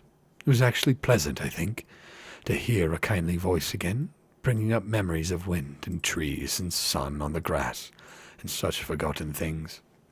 But that, of course, would only make the evil part of him angrier in the end, unless it could be conquered. Unless it could be cured. Gandalf sighed. Alas, there is little hope of that for him. Yet not no hope. Not though he possessed the ring for so long. Almost as far back as he can remember. Not as far back as he can remember. For it was long since he had worn it much. In the black darkness it was seldom needed. Certainly it had never faded. He is thin and tough still, but the thing was eating up his mind, of course, and the torment had become almost unbearable. All of the great secrets of the mountains had turned out to be just empty night. There was nothing more to find out, nothing worth doing, and only nasty, furtive eating and resentful remembering. He was altogether wretched. He hated the dark. He hated living. He hated light more. He hated everything, and the ring most of all. What do you mean? Said Frodo. Surely the ring was his precious, and the only thing he cared for. But if he hated it, why didn't he get rid of it, or go away and leave it? You ought to begin to understand, Frodo, after all you have heard, said Gandalf. He hated it and loved it. He hated and loved himself. He could not get rid of it. He had no will left in the matter. A ring of power looks after itself, Frodo. It may slip off treacherously, but its keeper never abandons it. At most, he plays with the idea of handing it on to someone else's care, and that only at an early stage, when it first begins to grip. But as far as I know, Bilbo alone in history has ever gone beyond playing and really done it. He needed all my help, too. And even so, he would never have just forsaken it, or cast it aside. It was not Gollum, Frodo, but the ring itself that decided things. The ring left him.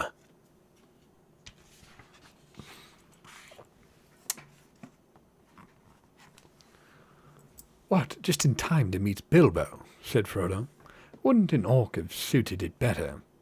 It is no laughing matter, said Gandalf. Not for you. It was the strangest event in the whole history of the ring so far. Bilbo's arrival just at that time, putting his hand on it blindly in the dark.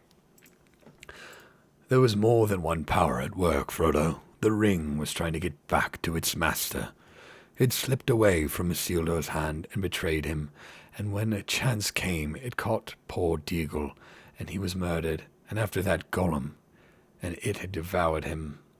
It could make no further use of him. He was too small and mean, and as long as it stayed with him, it would never leave his deep pool again. So now, when its master was awake once more, and sending out his dark thought from Mirkwood, it abandoned Gollum, only to be picked up by the most unlikely person imaginable, Bilbo from the Shire.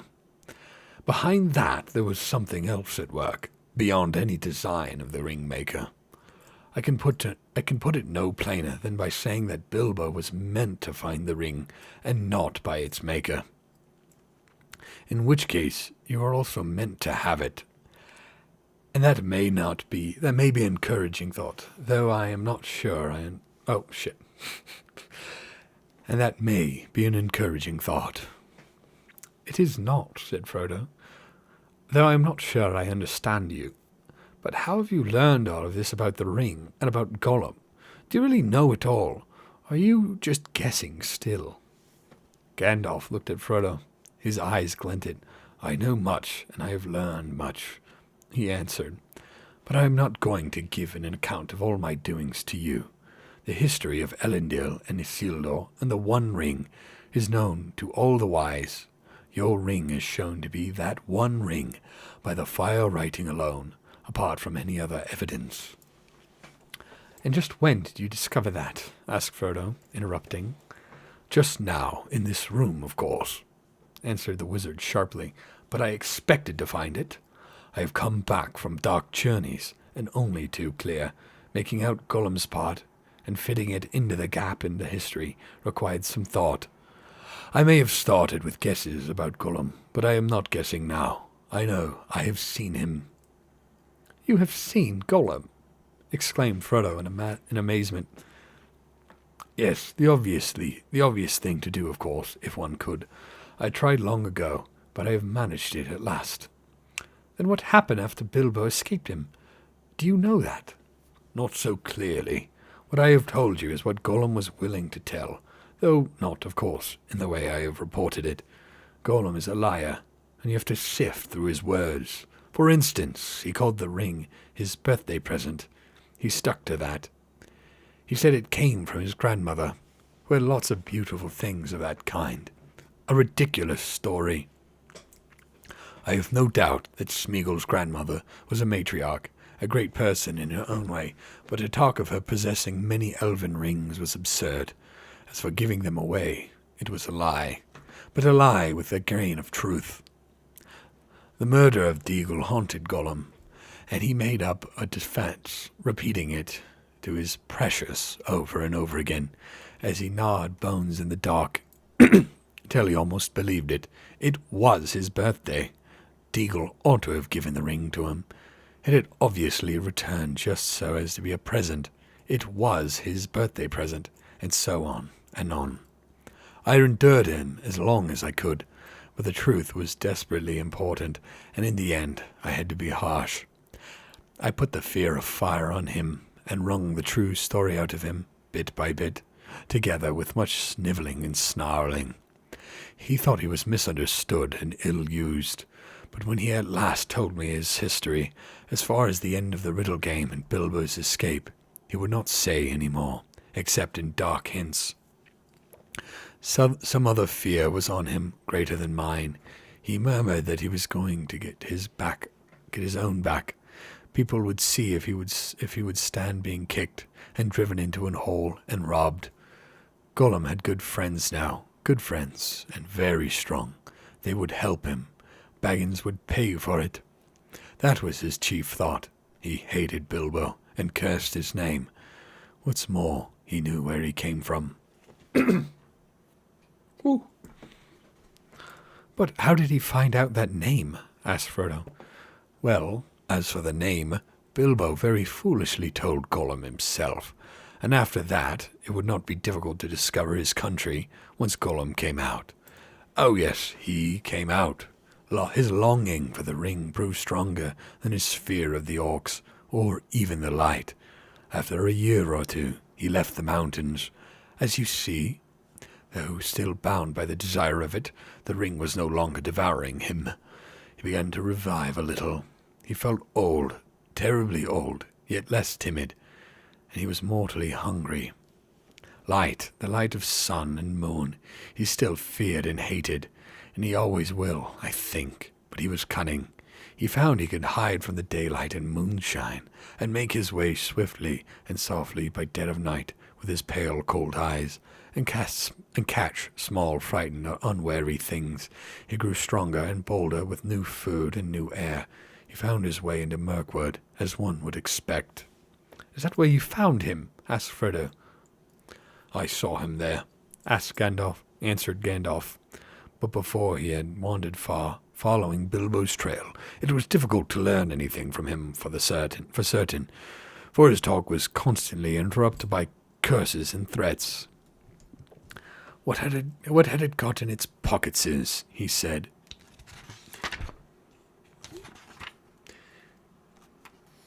What?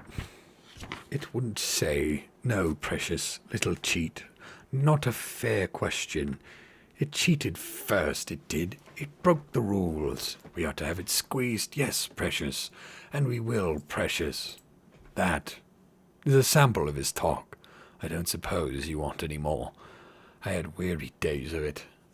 But from hints dropped among the snarls, I gathered that his padding feet had taken him at last to Asgarath, and even to the streets of Dale, listening secretly and peering. Well, the news of the great events went far and wide in Wilderland, and many had heard Bilbo's name and where he came from. We had made no secret of our return journey to his home in the west.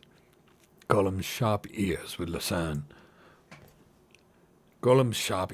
soon learn what he wanted. Then why didn't he track Bilbo further? Asked Frodo. Why didn't he come to the Shire? Ah, said Gandalf, and now we come to it. I think Gollum tried to. He set out and came back westward, as far as the great river. But then he turned aside. He was not daunted by the distance, I am sure. No, something else drew him away. So my friends think, those that hunted him for me. The wood elves tracked him first, an easy task for them, for his tail was still fresh then. Through Mirkwood and back again it led them, though they never caught him.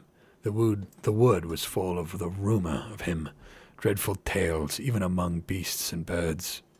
The woodmen said that there was some new terror abroad, a ghost that drank blood. It climbed the trees to find nests. It crept into the holes to find the young. It slipped through the windows to find cradles.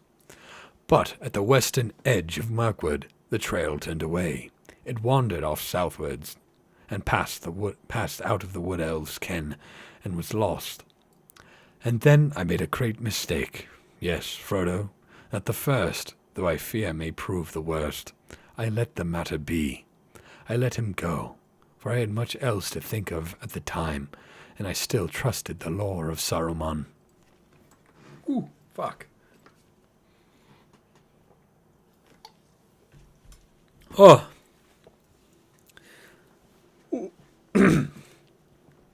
Well, that was years ago. I have paid for it since, with many dark and dangerous days. The trail was long and cold when I took it up again, after Bilbo left here. My search would have been in vain, but for the help that I had from a friend, Aragorn, the greatest traveller and huntsman of this age of the world. Together we sought for Gollum down the whole length of Wilderland, without hope and without success. But at last, when I had given up hope, the chase had turned to the other paths. Gollum was found. My friend returned out of great perils, bringing the miserable creature with him. What he had been doing he would not say. He only wept and called us cruel, with many a Gollum in his throat. When we pressed him, he whined and cringed and rubbed his long hands, licking his fingers as if they pained him, as if he remembered some old torture. But I am afraid there is no possible doubt. He has made his slow, sneaking way, step by step, mile by mile, south, down at last to the land of Mordor. A heavy silence fell in the room. Frodo could hear his heart beating. Even outside, everything seemed still. No sound of Sam's shears could now be heard. Yes, to Mordor, said Gandalf. Alas, Mordor draws all wicked things, and the dark power was bending all its will to gather them there. The ring of the enemy would leave its mark too, leave him open to the summons. And all folk were whispering then of the new shadow in the south, and its hatred of the west. There were his fine new friends, who would help him in his revenge. A wretched fool. In that land he would learn much, too much for his comfort, and sooner or later, as he lurked and pried on the borders, he would be caught and taken for examination. That was the way of it, my fear. When he was found, he had already been there long, and was on his way back, on some errand of mischief. But that does not matter much now. His worst mischief was done. Yet alas, through him the enemy has learned that the One has been found again. He knows where Isildur fell. He knows where Gollum found his ring. He knows that it is a great ring, for it gave long life. He knows it is not one of the three, for they have never been lost, and they endure no evil. He knows that it is not one of the 7 or the 9, for they are accounted for. He knows that it is the One. He has heard it at last, I think. He has heard of the hobbits and the Shire. The Shire. He may be seeking it for now, if he has not already found out where it lies. Indeed, Frodo, I fear that he may even think that the long unnoticed name of Baggins has become important. But this is terrible, cried Frodo. Far worse than the worst that I imagined from your hints and warnings. Oh, Gandalf, best of friends, what am I to do? For now I am really afraid. What am I to do? What a pity that Bilbo did not stab that vile creature when he had the chance. Pity. It was a pity that he stayed his hand. Pity and mercy, not to strike without need. And he had been well rewarded, Frodo. Be sure that he took so little hurt from the evil, and escaped in the end, because he began his ownership of the ring so, with pity. I am so sorry, said Frodo, but I am frightened. I do not feel any pity for Gollum. You have not seen him, Gandalf broke in. No, and I don't want to. I can't understand you. Do you mean to say that you and the elves have let him live after all his horrible deeds? Now at the rate, he is as bad as an orc. Just as an enemy, he deserves death. Deserves it? I dare say he does. Many that live deserve death, and some that die deserve life. Can you give it to them? Fuck this page. Fuck this page. Whoop. Can you give it to them? Then do not be too eager to deal out death in judgment, for even the very wise cannot see all ends. I have not much hope that Gollum can be cured before he dies, but there is a chance of it, and he is bound up with the fate of the ring. My heart tells me that he has some part to play yet, for good or ill, before the end, when the last comes. And, well, that's not what that sentence says. Before the end, and when that comes, the pity of Bilbo may rule the fate of many, yours not least. In any case, we did not kill him. He is very old and very wretched. The wood elves have him in the prison, but they treat him with such kindness as they can find in their wise hearts. All the same, said Frodo, even if Bilbo cannot kill Gollum, I wish he had not kept the ring. I wish he had never found it, that I never got it. Why did you let me keep it? Why didn't you make me throw it away, or destroy it? Let you? Make you? Said the wizard. Haven't you been listening to all that I have said? You're not thinking of what you are saying. But as for throwing it away, that was obviously wrong. These rings have a way of being found. In evil hands, it might have done great evil. Worse of all, it might have fallen in the hands of the enemy. Indeed, it certainly would, for this is the One, and he is exerting all his power to find or draw it to himself. Of course, my dear Frodo, it was dangerous for you, and that has troubled me deeply, but there was so much at stake that I had to take some risk, though even when I was far away there has never been a day when the Shire has not been guarded by watchful eyes. As long as you never used it, I did not think that the ring would have any lasting effect on you, not for evil, not at any rate for a very long time. And you must remember that 9 years ago, when I last saw you, I still knew little for certain. But why not destroy it? As you say, should have been done a long time ago, cried Frodo. If you have warned me, or even sent me a message, I would have done away with it. Would you? And how would you do that? Have you ever tried? Would you? And how would you do that? Have you ever tried? No, but I suppose one could hammer it, or melt it. Try, said Gandalf. Try now. Frodo drew the ring out of his pocket and looked at it. It now appeared plain and smooth, without mark or device that he could see. The gold looked fair and pure. But Frodo thought how rich and beautiful was its color, how perfect was its roundness. It was an admirable thing, and altogether precious. When he took it out, he intended to fling it from him into the very hottest part of the fire, but he found now he could not do so, not without great struggle. He weighed the ring in his hand, hesitating, and forcing himself to remember all that Gandalf had told him, and then with an effort of will, he made a movement as if to cast it away, but he found that he had put it back in his pocket. Gandalf laughed grimly. You see, already you too, Frodo, cannot easily let it go, nor to damage it. I could not make you, except by force, which would break your mind. But as for breaking the ring, force is useless. Even if you took it and struck it with a heavy sledge-hammer, it would make no dint in it. It cannot be unmade by your hands. Ah. What the fuck was that noise? Or by mine. Your small fire, of course, will not even melt ordinary gold. This ring has already passed through it unscathed, and even unheated. But there is no smith's forge in this shire that could change it at all. Not even the anvils and furnaces of the dwarves could do that. It has been said that dragon fire could melt and consume the rings of power, but there is not any dragon left on earth which the old fire is hot enough.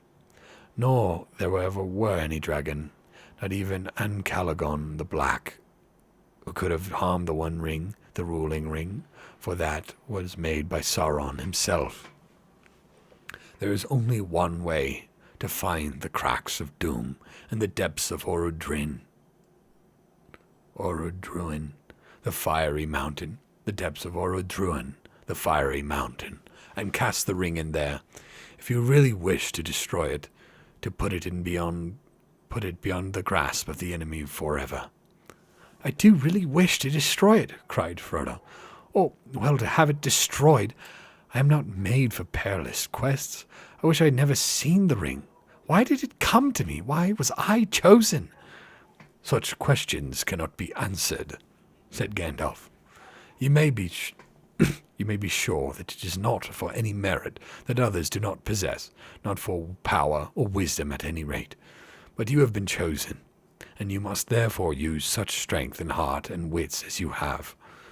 But I have so little of any of these things. You are wise and powerful. Fuck, that was wrong. Ooh, but I have little of any of these things.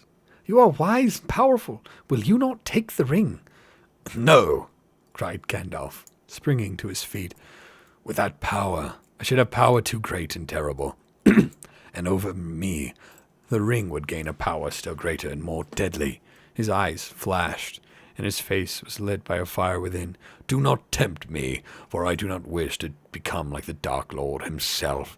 Yet the way of the ring to my heart is by pity for weakness, and the desire of strength to do good. Do not tempt me. I dare not take it, not even to keep it safe.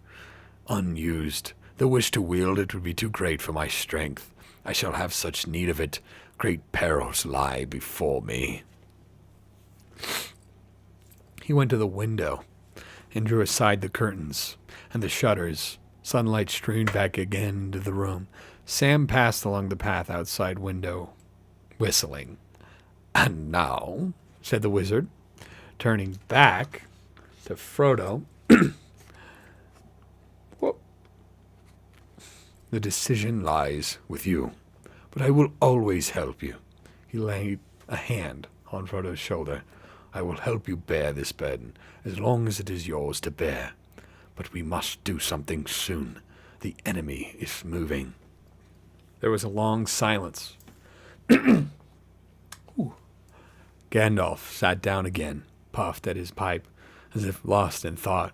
His eyes seemed closed, but under the lids he was watching Frodo intently. Frodo gazed fixedly at the red embers of the hearth until they filled all his vision. He seemed to be looking down into the profound wells of fire.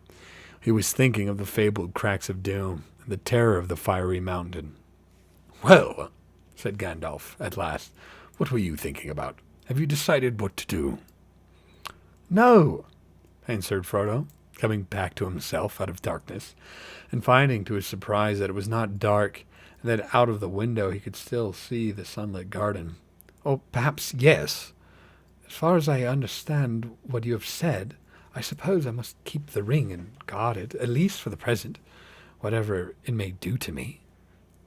"Whatever it may do, it will be slow to evil, if you keep it with you. That purpose," said Gandalf, as the terrible reading. "Whatever it may do, it will be slow to evil, if you keep it with that purpose," said Gandalf. "I hope so," said Frodo, but I hope that you may find some other better keeper soon. But in the meanwhile, it seems that I am in danger, a danger to all that live near me. I cannot keep the ring and stay here. I ought to leave Bag End, leave the Shire, leave everything, and go away." He sighed. "I would like to save the Shire if I could, though there have been times when I thought the inhabitants too stupid and dull for words, and have felt that an earthquake or an invasion of dragons might be good for them. But I don't feel like that now. I feel that as long as the Shire lies behind, safe and comfortable, I shall find wandering more bearable. I shall know that somewhere there is a firm foothold, even if my feet cannot stand there again. Of course, I have sometimes thought of going away, but I imagine that as a kind of holiday, a series of adventures like Bilbo's, or better, ending in peace. But this would mean exile, a flight from danger into the danger, drawing it after me. I suppose I must go alone. If I am to do that and save the Shire, but I feel very small, very uprooted, and well, desperate. The enemy is so strong and terrible." He did not tell Gandalf, but as he was speaking, a great desire to follow Bilbo flamed up in his heart, to follow Bilbo, and even perhaps find him again. It was so strong that it overcame his fear. He could almost have run out there and then down the road without his hat, as Bilbo had done on a similar morning long ago. "My dear Frodo," exclaimed Gandalf, "hobbits really are amazing creatures, as I have said before. You can learn all that there is to know about their ways in a month, and yet after 100 years they can still surprise you at a pinch. I hardly expected to get such an answer, not even from you. But Bilbo has made no mistake in choosing his heir, though he little thought of how important it would prove. I'm afraid you are right. The ring will not be able to stay hidden in the Shire for much longer, and for your own sake, as well as others, you will have to go and leave the name of Baggins's behind you. That name will not be safe here, outside the Shire or in the wild. I will give you a traveling name now. When you go as Mr. Underhill. But I don't think you need to go alone, not if you know of anyone you can trust, or who would be willing to go by your side, and that you would be willing to take into unknown perils. But if you look for a companion, be careful in choosing, and be careful of what you say, even to your closest friends. The enemy has many spies and many ways of hearing." Suddenly he stopped, as if listening. Frodo became aware that all was very quiet, inside and outside. Gandalf crept to one side of the window. Then, with a dart, he sprang to the sill, and thrust a long arm out and downwards. There was a squawk, and up came Sam Gamgee's curly head, hauled by one ear. "Well, bless my beard," said Gandalf. "Sam Gamgee, is it? Now what may you be doing?" "Oh, bless ye, Mr. Gandalf, sir," said Sam. "Nothing. Leastways, I was just trimming up the grass border under the window, if you follow me." He picked up his shears and exhibited them as evidence. "I don't," Gandalf said grimly. "It is some time since I last heard the sound of your shears. How long have you been eavesdropping?" "Eavesdropping, sir? I don't follow you. Begging your pardon. There ain't no eaves at Bag End, and that's a fact." "Don't be a fool. What have you heard, and why did you listen?" Gandalf's eyes flashed, and his brows stuck out like bristles. "Mr. Frodo, sir," cried Sam, quacking. "Don't let him hurt me, sir. Don't let him turn me into anything unnatural. My old dad would take on so. I meant no harm. On my honor, sir." "He wouldn't hurt you," said Frodo, hardly able to keep from laughing, although he was himself startled rather than puzzled. "He knows, as well as I do, that you mean no harm, but you just up and answer his questions straight away." "You mean no harm, but you just up and answer his questions straight away." "Well, sir," said Sam, dithering a little, "I heard a deal that I didn't rightly understand about an enemy and rings. Mr. Bilbo, sir, dragons in a fiery mountain, and elves, sir. I listened because I couldn't help myself, if you know what I mean. Lord bless me, sir, but I do love tales of that sort. I believe them, too, whatever Ted may say. Elves, sir. I would dare say love to see them. Could you take me to see elves, sir, when you go?" Suddenly, Gandalf laughed. "Come inside," he shouted, and putting out both his arms, he lifted the astonished Sam, shears, grass clippings, and all, right through the window, and stood him on the floor. "Take you to see elves, eh?" he said, eyeing Sam closely, but with a smile flickering on his face. "So you heard that Mr. Frodo is going away?" "I did, sir. That's why I choked. What you heard unseemingly?" "I tried not to, sir, but it burst out of me. I was so upset." It can't be helped, Sam," said Frodo sadly. He had suddenly realized that flying from the Shire would mean more painful partings than merely saying farewell to the familiar comforts of Bag End. "I shall have to go, but—" And here he looked at Sam.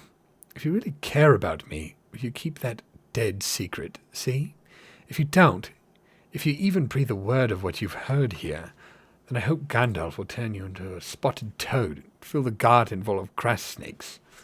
Sam fell on his knees, trembling. "Get up, Sam," said Gandalf. I have thought of something better than that. Something to shut your mouth and punish you properly for listening. You shall go away with Mr. Frodo." "Me, sir?" cried Sam, springing up like a dog invited for a walk. "Me go and see the elves and all? Hooray!" he shouted, and then burst into tears. Ooh, that's the end of chapter 2. That was a tough one. Oh my God. Gandalf just kept talking and talking. And his voice is so deep, which was my choice. Oh. Woo. All right, that's it. Oh, wow. 2 chapters. 2 chapters. These are long chapters. I think it would start at 20-something, so we're at page 64. So that would have been minus 21 is 43 pages. 43 pages over 2.5 hours. Oh, definitely a lot of flawed reading in there. Oh. All right, yeah, we're going to call it. We are going to call it. I am tired. I'm going to bookmark this spot. I'm going to bookmark this spot here. I'm just going to take the light off. I don't need that anymore. Well, if anyone's there, thank you so much for listening. Listening and joining me as we read Lord of the Rings, The Fellowship of the Ring. I will continue the book. Look at this. This is not The Fellowship of the Ring. This is all 3 books. Fellowship, Two Towers, Return of the King, etc. We'll continue reading. We will continue reading. Isn't this sick, though? Look at this. Anybody? Look at this. That's so cool. Okay. All right. Whew, I'm going to end the stream. Farewell, everyone. Thank you for tuning in. Yeah, I'm going to end it now. Goodbye.